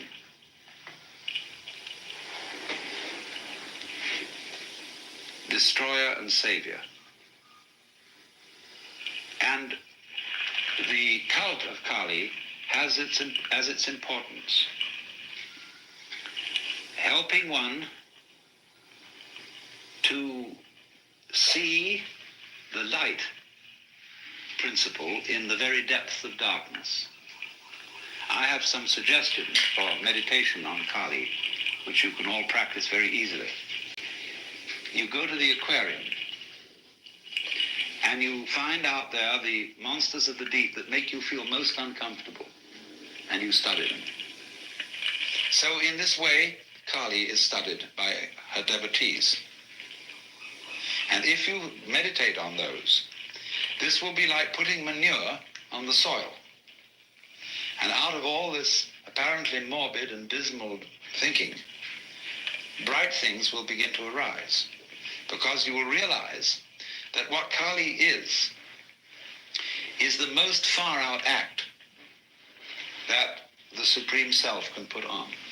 The symbol of complete alienation from itself. Well, now, you see, this involves certain ideas that are quite alien to the West. One, the idea of the world as play. Our Lord God in the West tends to be over-serious. And no great Christian artist has ever painted a laughing Christ or a smiling Christ. Nothing that I've seen of any of the great masters. Always, this figure is tragic and has that sort of look in the eye which says, one of these days you and I have got to get together for a very serious talk.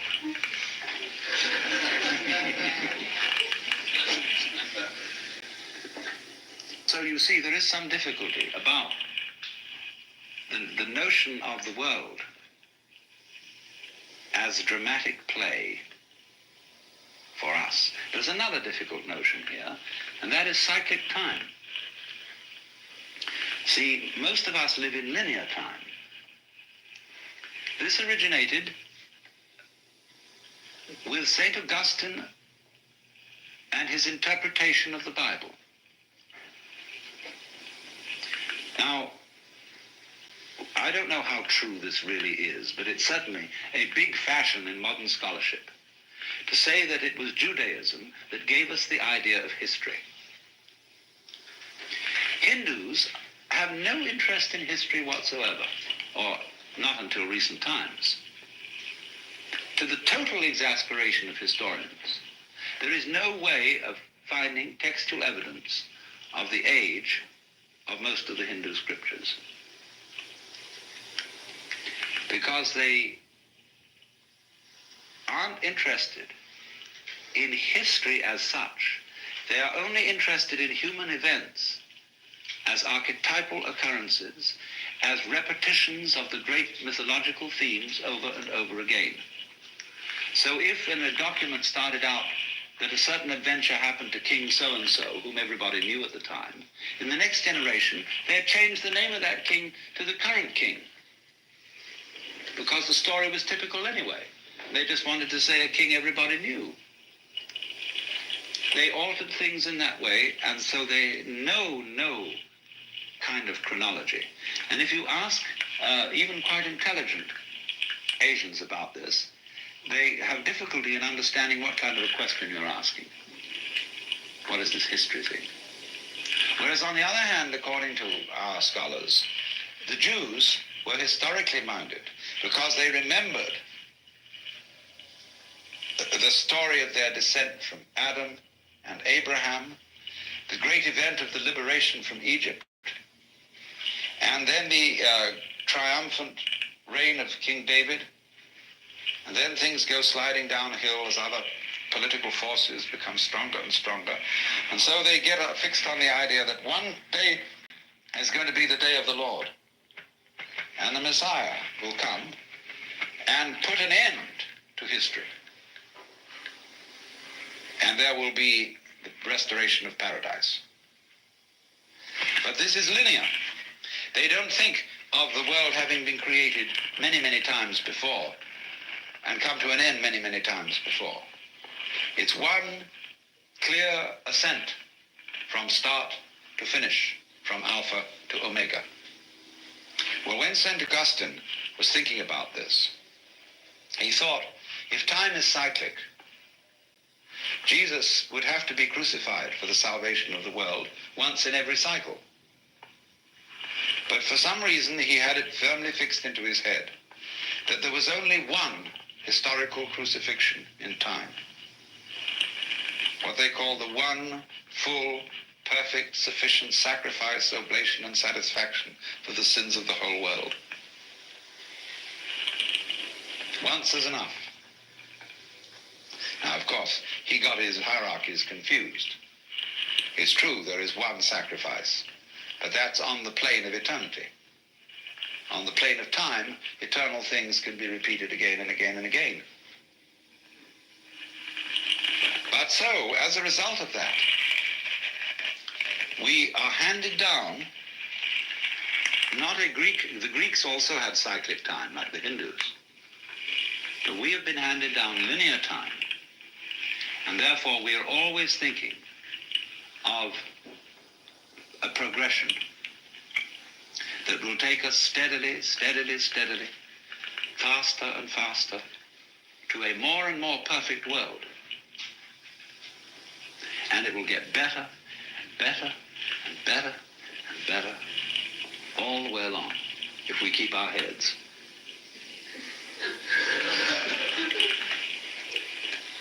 Now, this shows, I think, a rather naive view of human nature.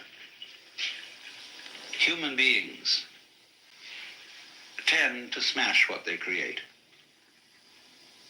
and say, let's do it again. There is that in man, which is also in the child. Rub it out. What fun. And so it isn't really too realistic to suppose that human beings will simply get better and better and better and better and better, because they'll soon get tired of it. They say, let's be as awful as possible. I started out yesterday to discuss what the self means in Hindu philosophy. The principle tat tvam asi, that art thou, meaning that the self is the basis of all being. And being is not something into which we come, but out of which we proceed. In popular language, we say, I came into this world, as if you came from somewhere else altogether, from outside. But you don't. You come out of this world, just in the same way as the leaves come from the tree.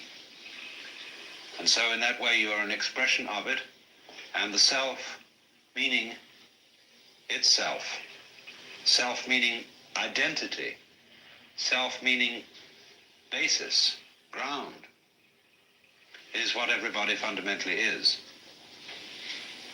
Then I went on to discuss the world as the self in the sense of the cosmos as the self, the great cycles of time in which, according to Hindu philosophy and mythology, the world is manifested and then again withdrawn. And now I want to go on to discuss the human world as the self. Well, now, there have in the known history of mankind been about 3 types of culture. We'll call them hunting cultures, agrarian cultures, and industrial cultures. The hunting culture seems to have been the earliest.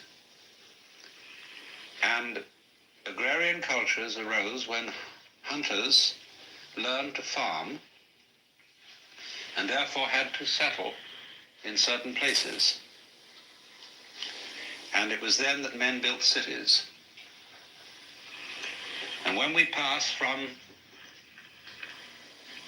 the hunting to the agrarian culture, we notice 2 very important changes occur. In the hunting culture, every man is expert in the whole culture. That's because he spends a good deal of time alone in the forests or on the hills. And so he has to know how to make clothes, how to cook, how to build, how to fight, ride, and all those things. But as soon as people become settled in cities, we get a division of labor. Because it's obviously more practical when you're all living together for some people to specialize in some things and some in others. The other important difference is the difference of religion between the hunting culture and the agrarian culture. The religious man of the hunting culture is generally known as a shaman, S-A-H-A-M-A-N. And a shaman is a kind of weird individual, and I mean weird in the ancient sense of the word, not queer, but weird in the sense of magic. Because he is a person of a peculiar type of sensitivity who finds initiation into the shaman role by going off by himself for a long time into the depths of the forests or the heights of the mountains. And in that isolation, he comes in touch with a domain of consciousness which is known by all sorts of names: the spirit world, the ancestors, the gods, or whatever. And his knowledge of that world is supposed to give him a peculiar powers of healing, of prophecy, of magic in general. The thing that you must note, though, about a shaman is that his initiation is found by himself. He does not receive initiation from an order or a guru.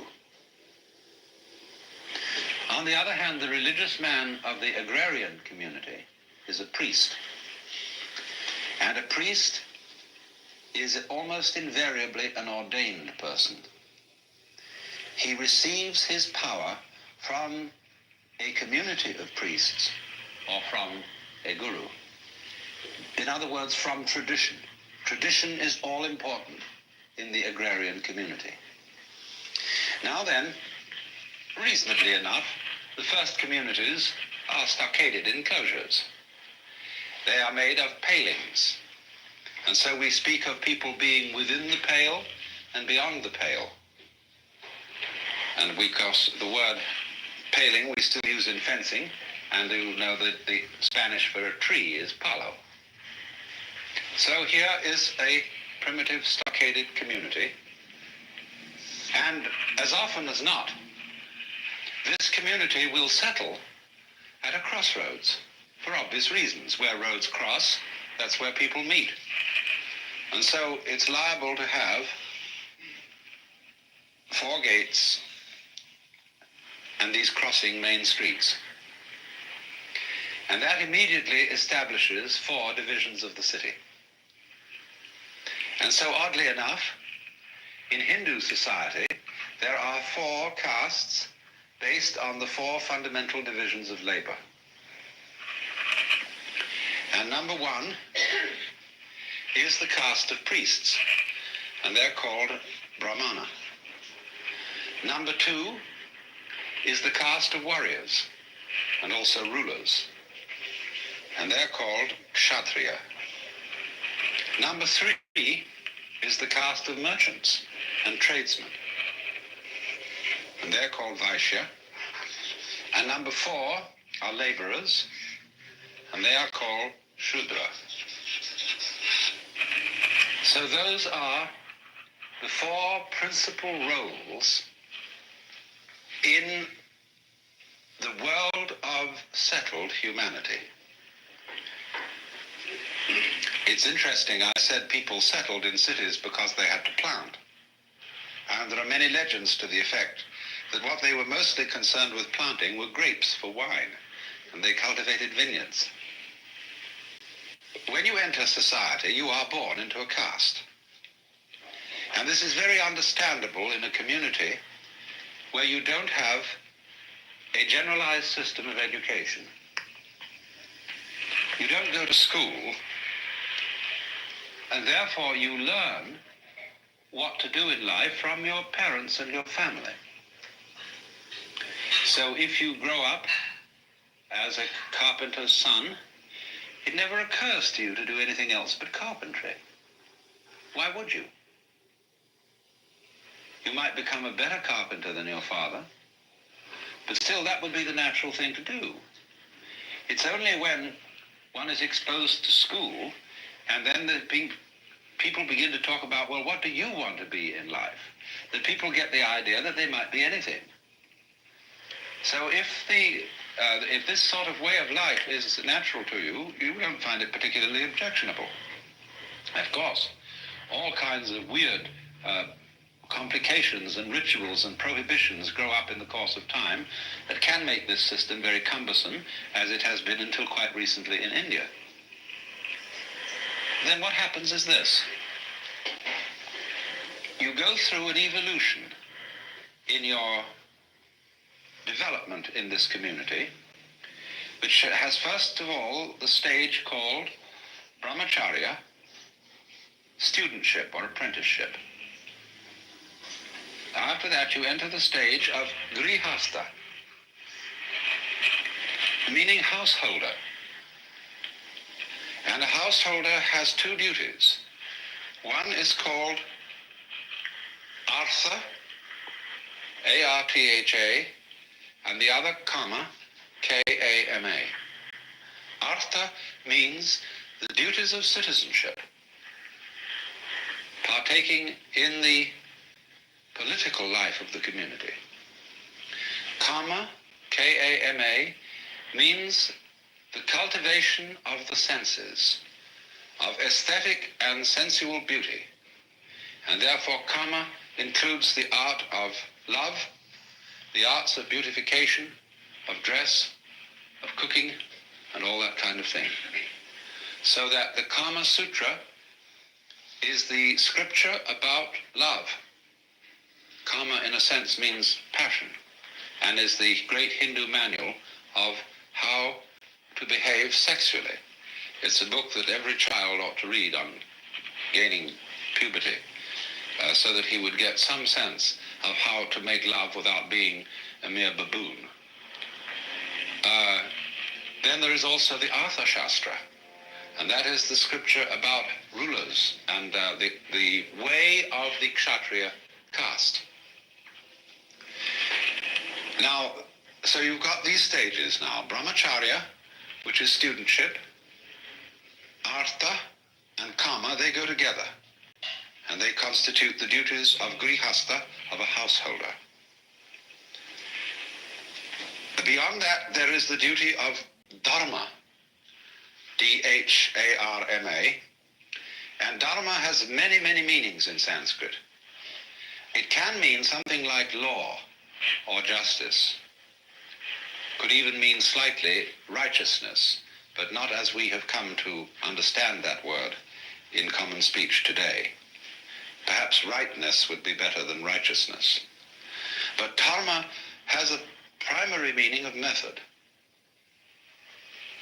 So when we speak of the Dharma of the Buddha's doctrine, it is the Buddha's method, not law. So a citizen also has to conform to Dharma, and that is to say to ritual and ethical and moral game rules for the community. But now, when in the course of time he has established his household, he has taught his oldest son to take over the governorship of the household, the father, or for that matter, mother, may enter into a new stage of life altogether, which is not grihastha, but is called vanaprastha, And that means forest dweller, as distinct from householder. Now you see what's happened. We've gone full cycle. We came out of the forest as a hunter. We settled in a community and indulged in what is called in Sanskrit loka sangraha. Sangraha means upholding, loka, the world. Upholding the world game. And that is everybody's dharma or duty. Dharma can also be translated duty. And swadharma, SVA in front of dharma, means your own duty, or better, your own function, which we would translate into English as vocation.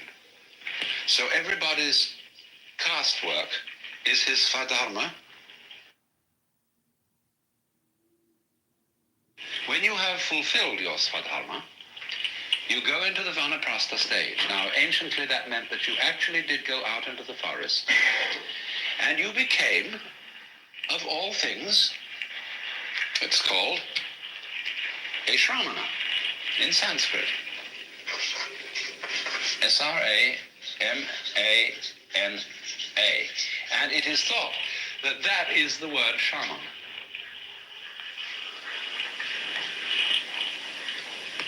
You see, what happens is this then, that an individual who all his life long has played the social game is then says, well, now I've done that. I've assumed this role, I've become identified with Tinker Tailor, Soldier Sailor, whatever it was. But now who am I? Really? In order to find that out, I have to go off by myself. Why? Because you have a role conception, a mask conception of yourself, because other people tell you who you are. We are constantly, in every social interchange, in the most common remarks, telling other people who they are. Everything leads up to that. The way I act towards you, the way you act towards me, tells me who I am and tells you who you are. For example, you come and sit here and listen to me talk. You are, by doing that, telling me I'm some kind of a teacher. And you're telling yourselves that you're some kind of students. And that's only one thing, you see, one little incident. In business, every day, in your housework and everything you do, everybody around you is telling you what you are and who you are by expecting certain behavior from you, which if you're a reasonable and socially inclined person, you perform, because that's what's expected of you. So you are told who you are. So when we'd had enough of that, you see. But let's not listen to all this anymore. That's why the Shramana, or the Vanaprastha, one of the first things he practices is silence. It's called Mauna, M-A-U-N-A. And he may take a vow not to speak for a month or a year. And after about a month of Mauna, you don't only stop talking, but you stop thinking in words. And that's a very curious experience when it happens, because all the senses take on a tremendous intensity. You see things which you've never seen before, because you stop codifying and classifying the world by thinking. Sunsets appear incredibly more vivid, and flowers are enchanting. The whole world comes alive to the Mauni. The only danger is this: the Mauni has to be careful, because he loses all moral discrimination. In other words, if the Mauni gets involved in a riot, he joins the riot. Because that's just the way things are going, you see. And so he has to be careful. And that's why, in this state of Vanaprastha, the new man in the game will seek out a guru, a teacher, who has been through the whole discipline of yoga, or whatever it is, that is practiced by a vanaprastha and will help him out and see that he doesn't get into trouble. That's why a guru, when he accepts a student, is always said to become responsible for that individual's karma. Karma, you know, means activity, and also the results of activity. So you see what's happened. This man who goes into the vanaprastha stage of life takes off every sign that would identify him as someone. He does away with his name. He does away with the usual clothes he would wear and puts on usually a yellow or some kind of a robe, or he may more often than that be really naked and maybe have a loincloth or not even that. And often these people cover themselves with ashes, and their hair is matted, and they don't take care of themselves that way anymore because they're outside the pale. You see, they are outcasts, but they are upper outcasts. Below them are the lower outcasts, known as today the Harijan, the name that Gandhi gave them, the untouchables. And the untouchables were the aboriginal peoples of India. When the Aryan invasion occurred, at a rather vague date, but shortly after 2000 BC, the Aryans formed these castes, and the people who were originally in the land, like the Indians here, were considered to be outcasts. So you have here a marvelous microcosm. You have a political and social analog of the manifestation and withdrawal of the worlds, of the Lord playing the game, or the self playing the game of being all of us, and then as each individual reaches moksha, the self realizes in terms of an individual life that it is the self. So exactly in this way, the child, representing the self on the way in, comes into this world, plays around for a while. There are 4 castes, just as there are 4 yugas to the Kalpa cycle, you remember? And then out it goes, back to the forest. We would say back to nature. But you see, the outgoing stage of vanaprastha is a much higher state in the course of evolution than the hunting society person who is primitive. He isn't simply going back to where he came from. He's spiraled.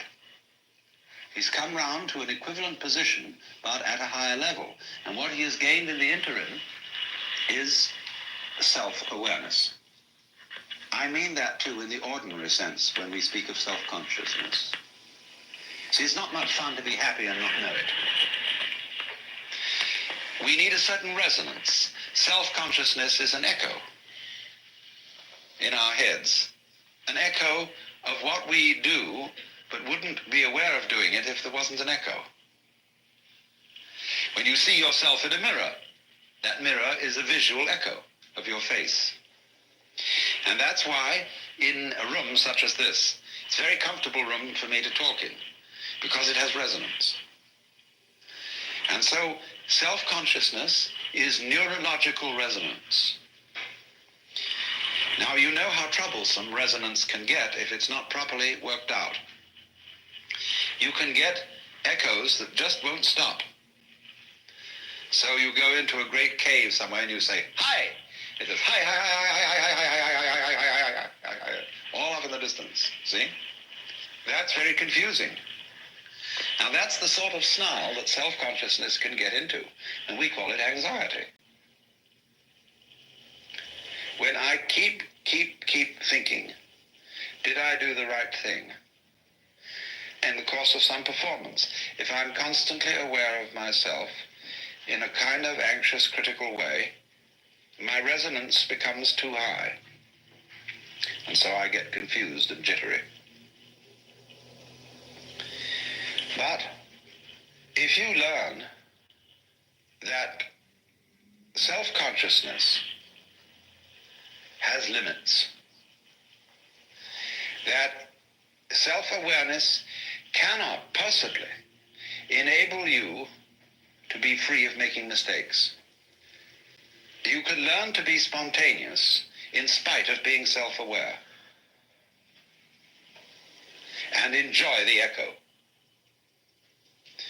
So what happens, that having developed self-consciousness through education, through work with other people, having developed all the disciplines of the culture, the vanaprastha then becomes again as a child.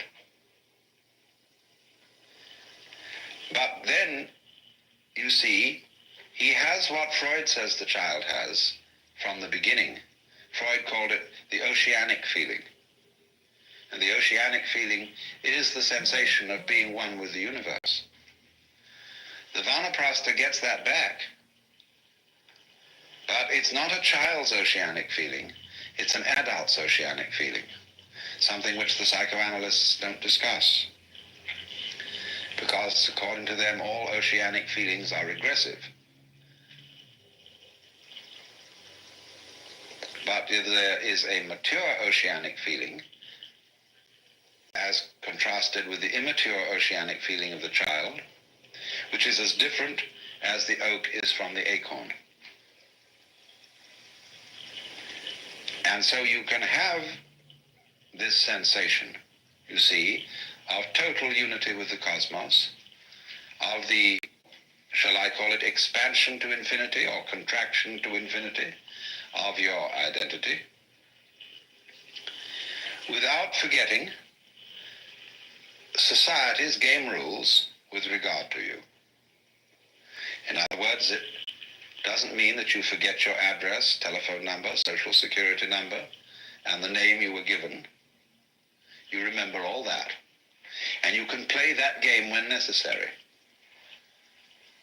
But you know it's a game. So, there is no way, as a matter of fact, of escaping from playing these games.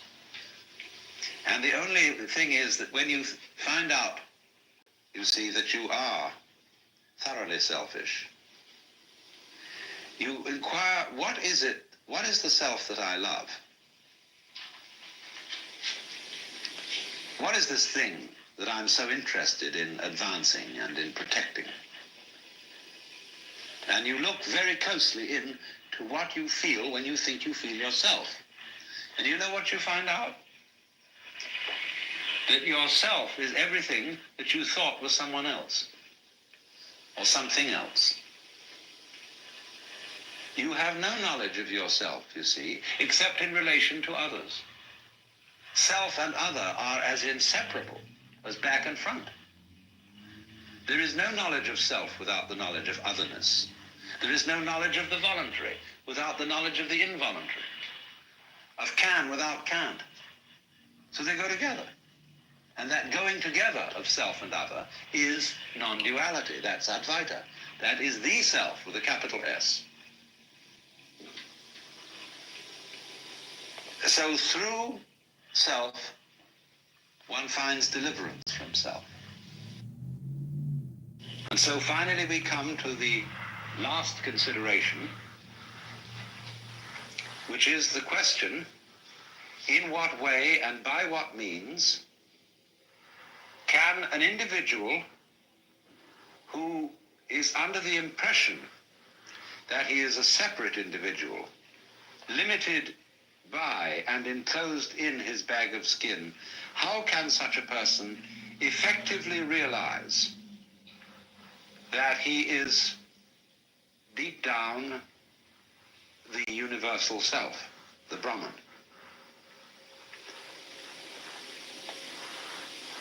This, of course, is a curious question. It proposes a journey to the place where you already are. Now, it's true that you may not know that you are there, but you are. And if you take a journey to the place where you are, you will visit many other places than the place where you are. And perhaps when you find through some long experience that all the places you go to are not the place you wanted to find, it may occur to you that you were already there in the beginning. And that is the Dharma, or method, as I translated that word, which all gurus, teachers of spiritual development, use fundamentally. They are all of them tricksters, but in the most beneficent sense of the word trickster. Why trickster? Because, do you know, it's terribly difficult, in fact it's impossible, to surprise yourself on purpose. And yet, to be surprised is a great thing. But you can't plan a surprise for yourself. Somebody else can do it for you. And that is why so often a guru or teacher is necessary in this process. But let me say right from the start that a guru, there are many kinds of gurus. First of all, among human gurus, there are square gurus and there are beat gurus. There are gurus like, well, let's say a great Zen master today. Let's take Oda Roshi at Daitokuji, who is a square guru and a very good one. But you go through regular channels. Then there is a guru like Mr. Gurdjieff, who is a rascal guru, who leads you in by means that are very, very strange indeed. Then there are gurus that are not people. The gurus may be situations, a certain kind of problem or encounter. Even a book can to some extent be a guru. A friend can be a guru. I've often thought of writing a story about a man who is some sort of guru seeker and potential yogi, who goes one day into an automat and sits down at a table where there is another fellow, and he sort of thinks that this man looks wise, and he projects onto him the idea that he is a guru. And he says, I feel there's something special about you. And the man says, oh, really? Really, actually, there's nothing special about me. I happen to be an insurance salesman. And this other fellow says, isn't that fascinating how modest he is? And then I want to develop this story, step by step. They keep meeting each other because they both eat at the same automat regularly for lunch. And although the fellow really is an insurance salesman and doesn't know a thing about these things, it in the end results in the enlightenment of the person who projected this image upon him.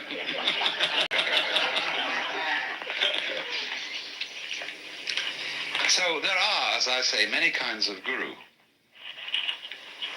But the problem of the guru is to show the inquirer in some effective way that he already has what he's looking for. In Hindu traditions, the realization of who you really are is called basically sadhana. And sadhana means the discipline, the way of life that is necessary to follow in order to escape from the illusion that you are merely an skin-encapsulated ego.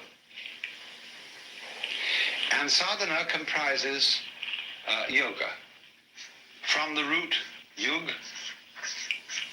which means to join, And so from that, in Latin, we get jungere,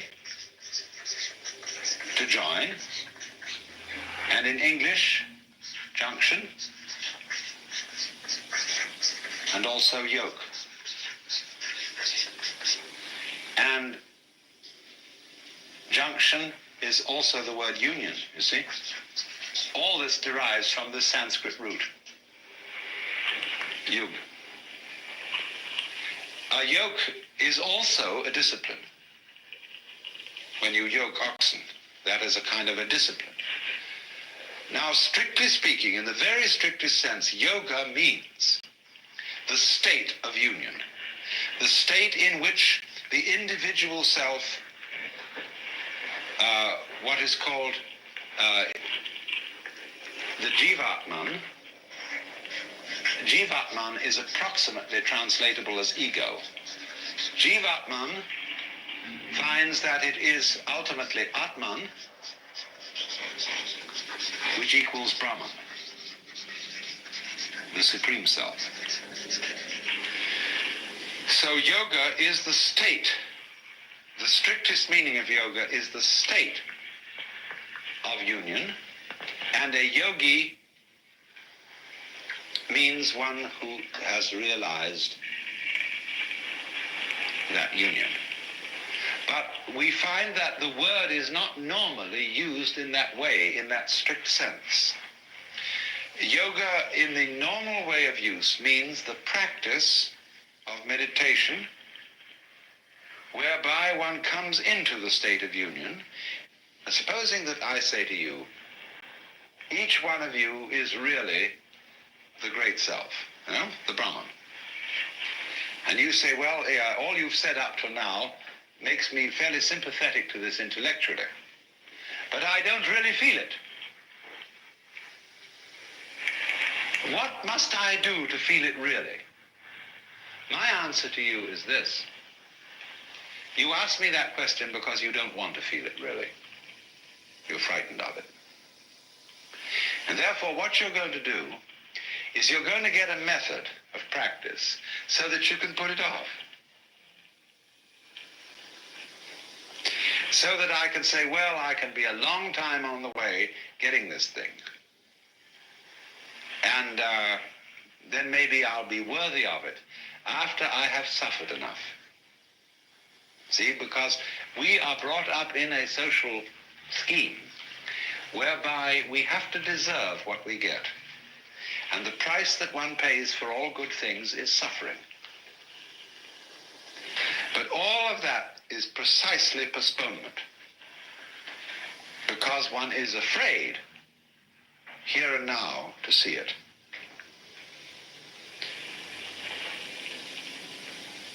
If you had the nerve, real nerve, you would see it right away. Only that would be, when one feels you shouldn't have nerve like that. Why, that would be awful. That would be, that wouldn't do at all. Because after all, I'm supposed to be poor little me. And I'm not really much of a muchness. And I'm playing the role of being poor little me. And therefore, in order to be something great, like a Buddha or a Jivan Mukta, one liberated in this life, I ought to suffer for it. So you can suffer for it. There are all kinds of ways invented for you to do this. And you can discipline yourself, and you can gain control of your mind, and you can do all sorts of extraordinary things. I mean, you can drink water in through your rectum and do the most fantastic things. But that's just like being able to run the 100 yards in 9 seconds, or push a peanut up Mount Tamalpais with your nose, or any other kind of accomplishment you want to engage in. There's absolutely nothing to do with the realization of the self. The realization of the self fundamentally depends on coming off it. The sort of, when we say to people who put on some kind of an act, we say, oh, come off it. And some people can come off it. They laugh and say they suddenly realize, they were making fools of themselves, and they laugh at themselves and they come off it. So in exactly the same way, the guru, the teacher, is trying to make you come off it. Now, if he finds he can't make you come off it, he's going to put you through all these exercises so that you, at the last time, when you've got enough discipline, and enough suffering, and enough frustration, you'll give it all up and realize you were there for the beginning and there was nothing to realize. But the guru is very clever. He says, all right, if this is the way you have to go, this is the way you have to go. You asked for it. You came to me, I didn't invite you, you see, the guru says. You came to me and said, I want to learn yoga. Well, he said, yoga is union. You're tattvamasi, you're that. Well, no, you say, I'm sorry, I don't understand that, because I only get it intellectually, I don't feel it. Oh, he says, you're one of those. So, I see, I've got to satisfy you. The customer is always right, no? I've got to give you all this work to do, because you can't see directly that this is so. But he's looking at you in a funny way, you see. The guru is always saying to you, what are you doing? What's your game? Imagine, for example, a father confessor, and you feel terribly guilty that you've committed murders and robberies and adulteries and fornications and all kinds of arson and injury to people and financial shenanigans. And you go to this man and say, I am a terrible sinner. He says, really? He said, I have murdered somebody. He said, how many times?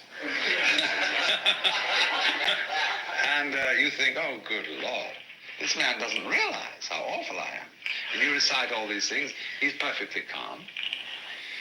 And then you say to him, well, you don't seem to be very shocked. Well, he said, you haven't confessed any serious sins. He said, what do you mean by serious sin? Well, he said, what do you think? Well, I don't know. I just feel wrong. I just feel there's something in the basis of me that tells me that I am not what I ought to be. Could it be that I'm spiritually proud? That I'm egocentric? He says, no, that's very usual. This is quite ordinary sin. But he says, you are guilty of something really terrible. And what could that be? Well, I have no idea. Now he says, come on.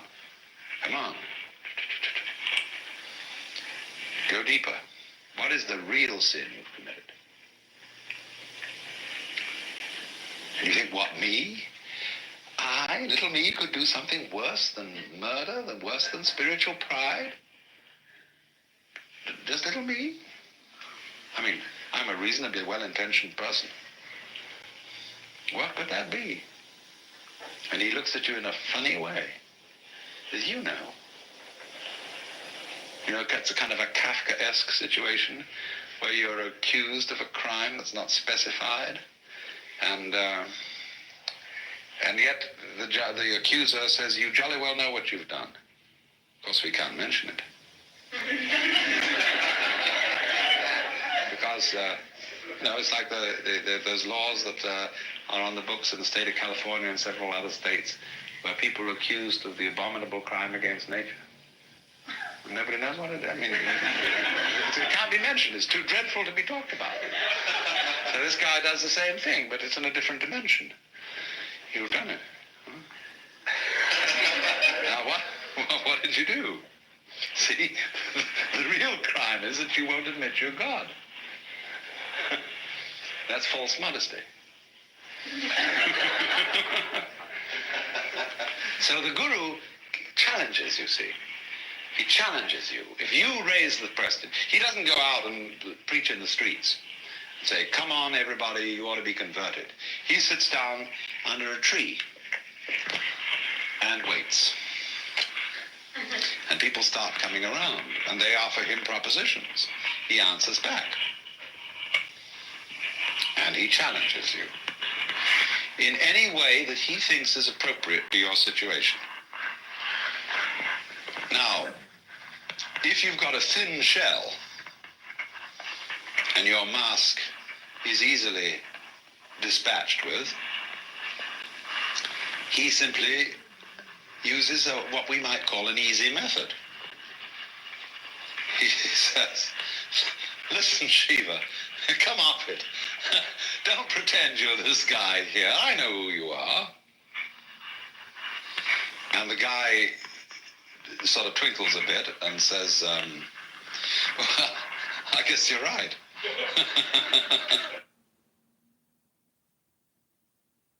To understand yoga, you need to get hold of a good translation of Patanjali, the Yoga Sutra.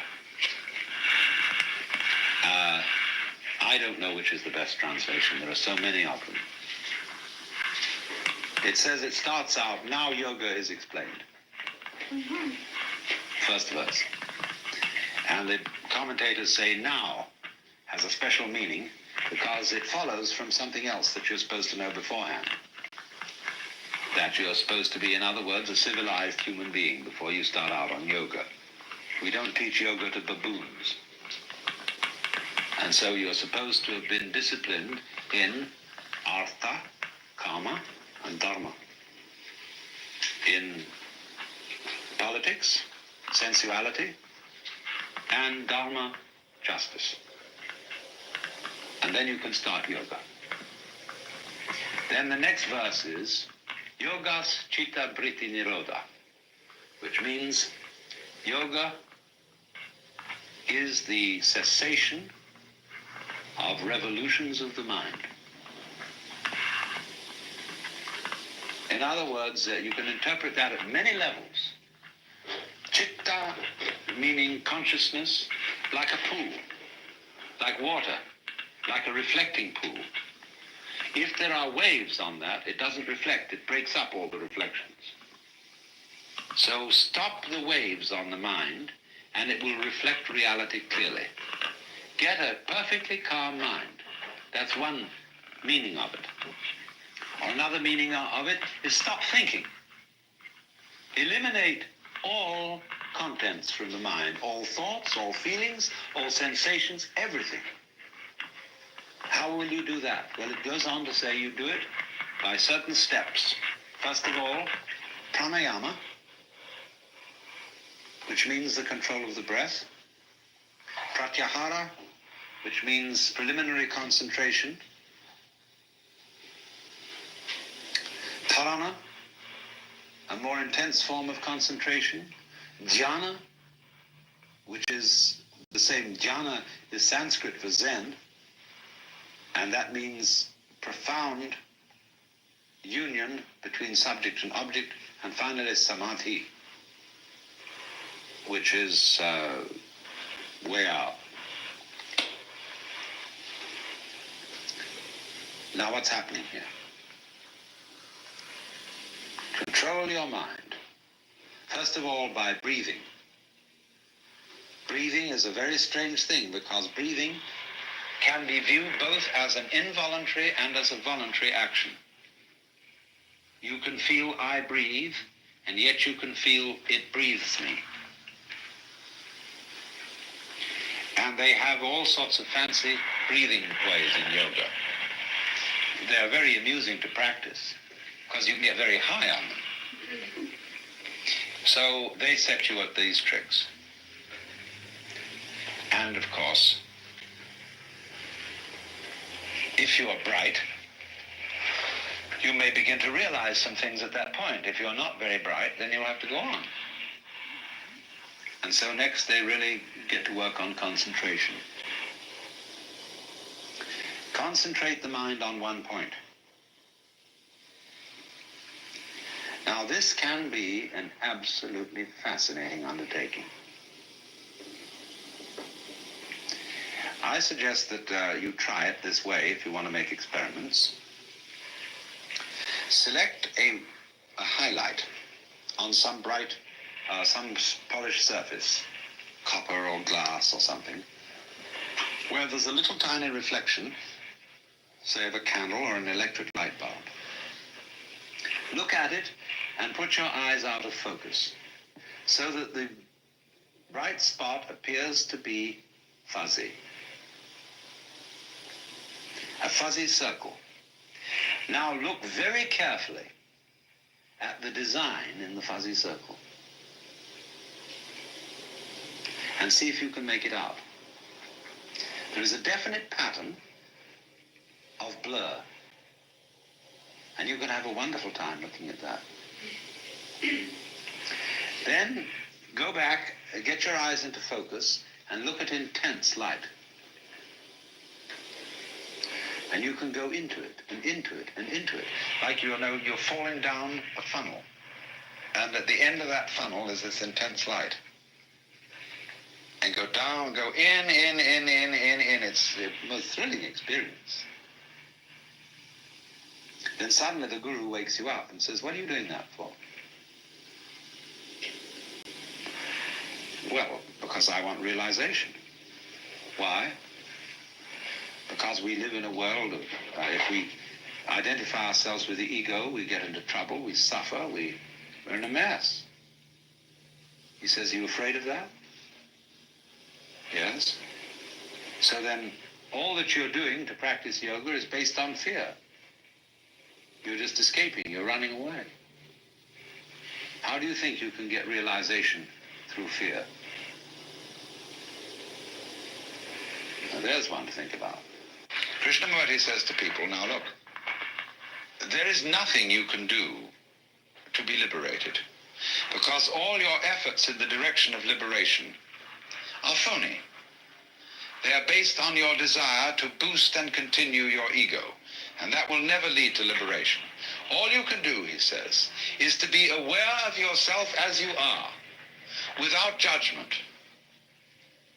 See what is. But then, if you can do that, you have no further problem. But if you try to do it, you're in the same mess all over again. Gurdjieff played the same game in a different way.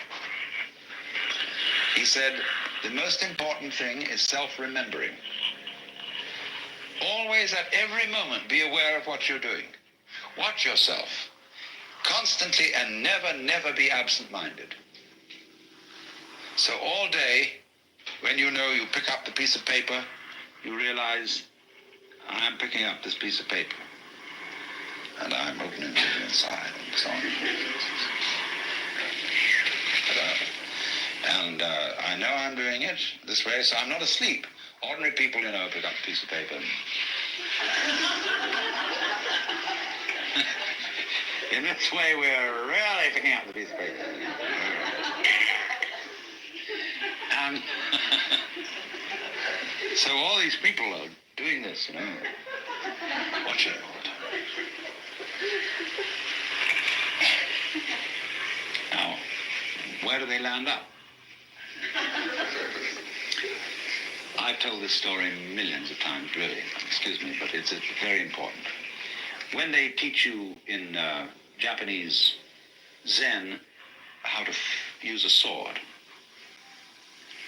the first thing that the teacher says to the student is, now, if you're going to be a good soldier, you've got to be alert constantly, because you never know where the attack's going to come from. Now, you know what happens to you when you try to be on the alert. You think about being alert, and then you're a hopeless prey to the enemy, because you're not alert. You're thinking about being alert.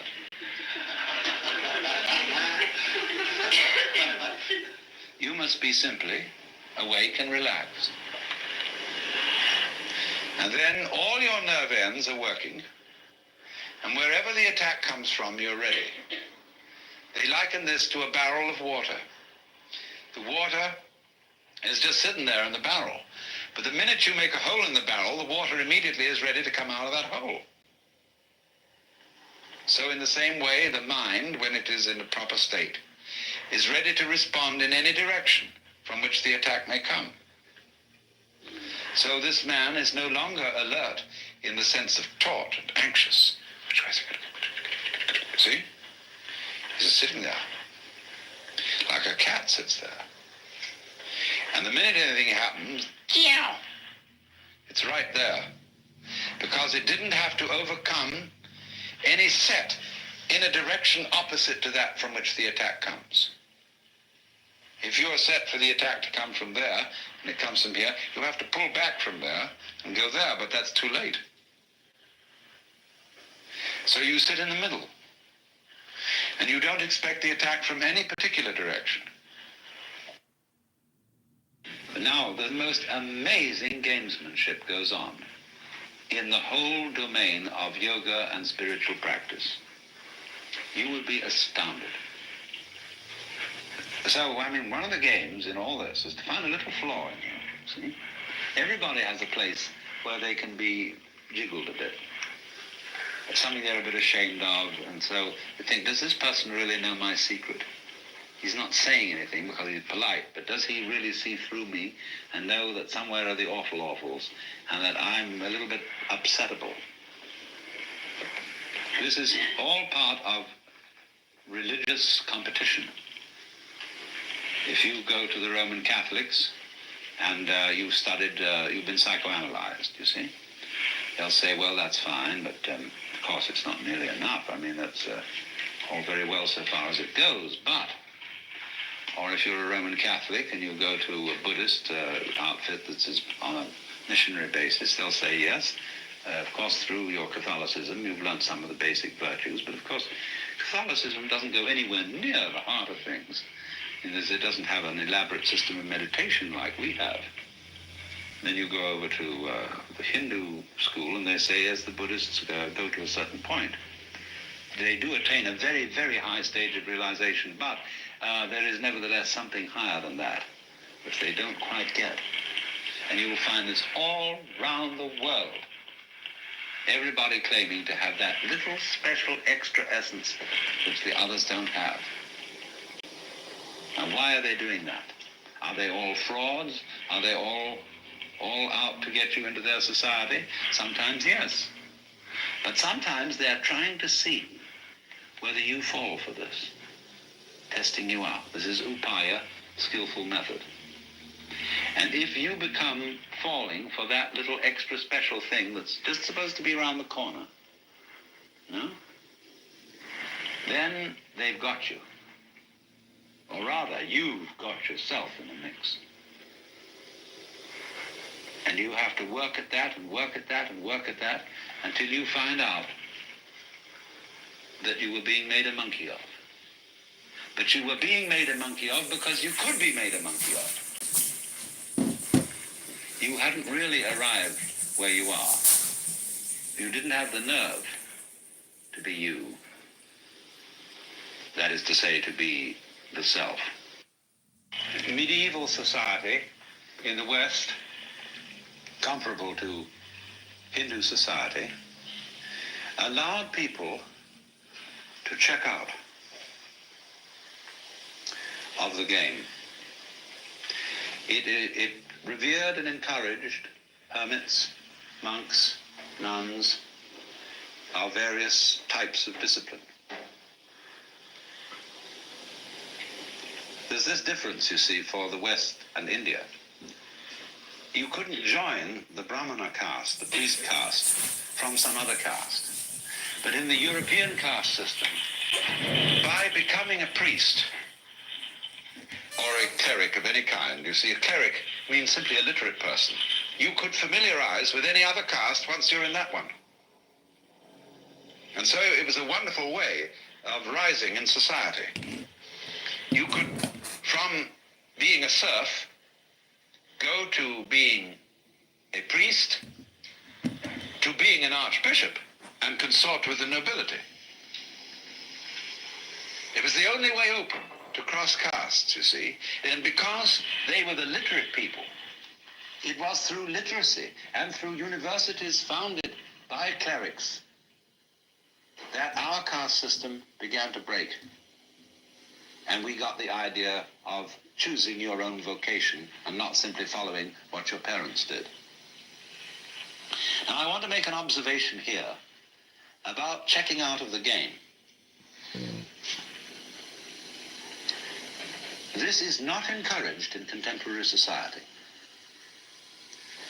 Because the Catholic Church and the Episcopalian Church are very powerful minorities, they can still support monasteries and even hermits.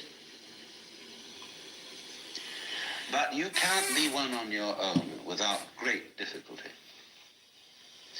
Firstly, because you're a poor consumer. See, around here, we have a number of hermits. There's a guy out there building that boat, and he's essentially a non-joiner, a poor consumer. And the community, they live a lot along here. And they're not working class people. They are people who dropped out of college because they thought it was stupid. And they're that sort of people. We would call them perhaps beatniks. But you see, the city doesn't like it because they aren't owning the right sort of cars, and therefore the local car sales. Look, it's the two neo-Nazi lovers. Hey, how did the date go? You didn't even make it to midnight. A date? Oh, it was tomorrow, actually. Oh, I had one, I guess, tonight, but she didn't text me back. Stuck with his dick in his hands. That's right, I jerked off and I took a nap. Ew.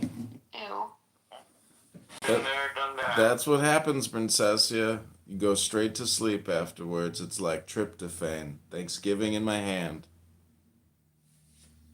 I'd rather have Nora tire me out so that I have to go to take a nap. Well, you can always dream of a Muslima. You can't take the neo-Nazi out of the Muslima, but you can take the Muslima out of the neo-Nazi. How is your Catholic conversion coming along, Princessia? When do you go before the Pontifex Maximus and dedicate your life to Jesus Christ? Diego's leading me. As he should. As Jesus leads him, he shall lead you to the resurrection. To the resurrection? Erection.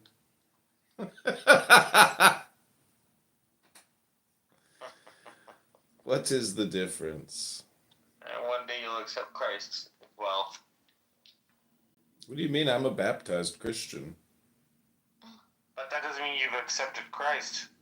Really? You reject him all the time by the things that you say. Really? Yeah. You guys talk bad about Jews all the time. He was Jewish, you know. Oh, he's the first Christian.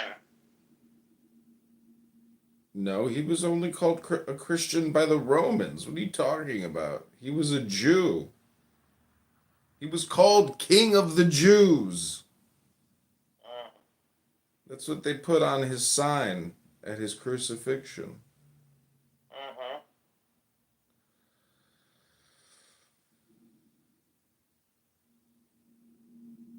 So it sounds like you two people are having such an active, lovely night. Wow. Princessia's been on here all day. What an exciting life you must be living, Princessia. Thank you. Why don't you do something with all those good looks and brains of yours?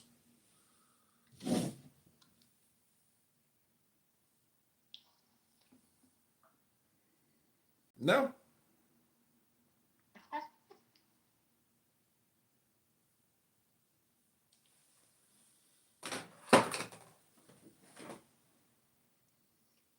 Diego, what am I looking at in the picture? What am I looking at in the picture? A woman?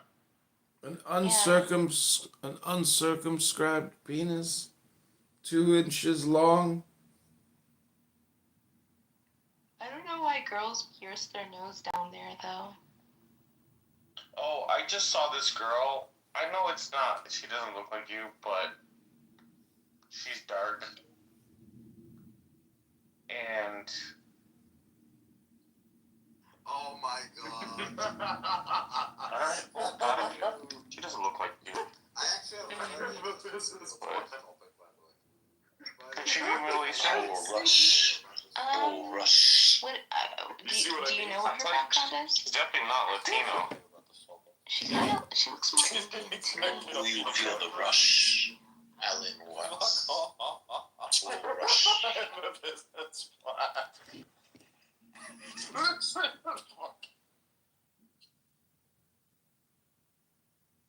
The music too.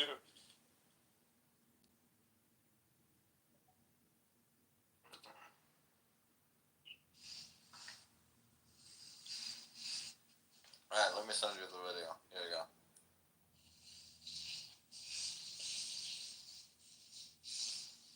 What the hell? Okay, let's see. I know this.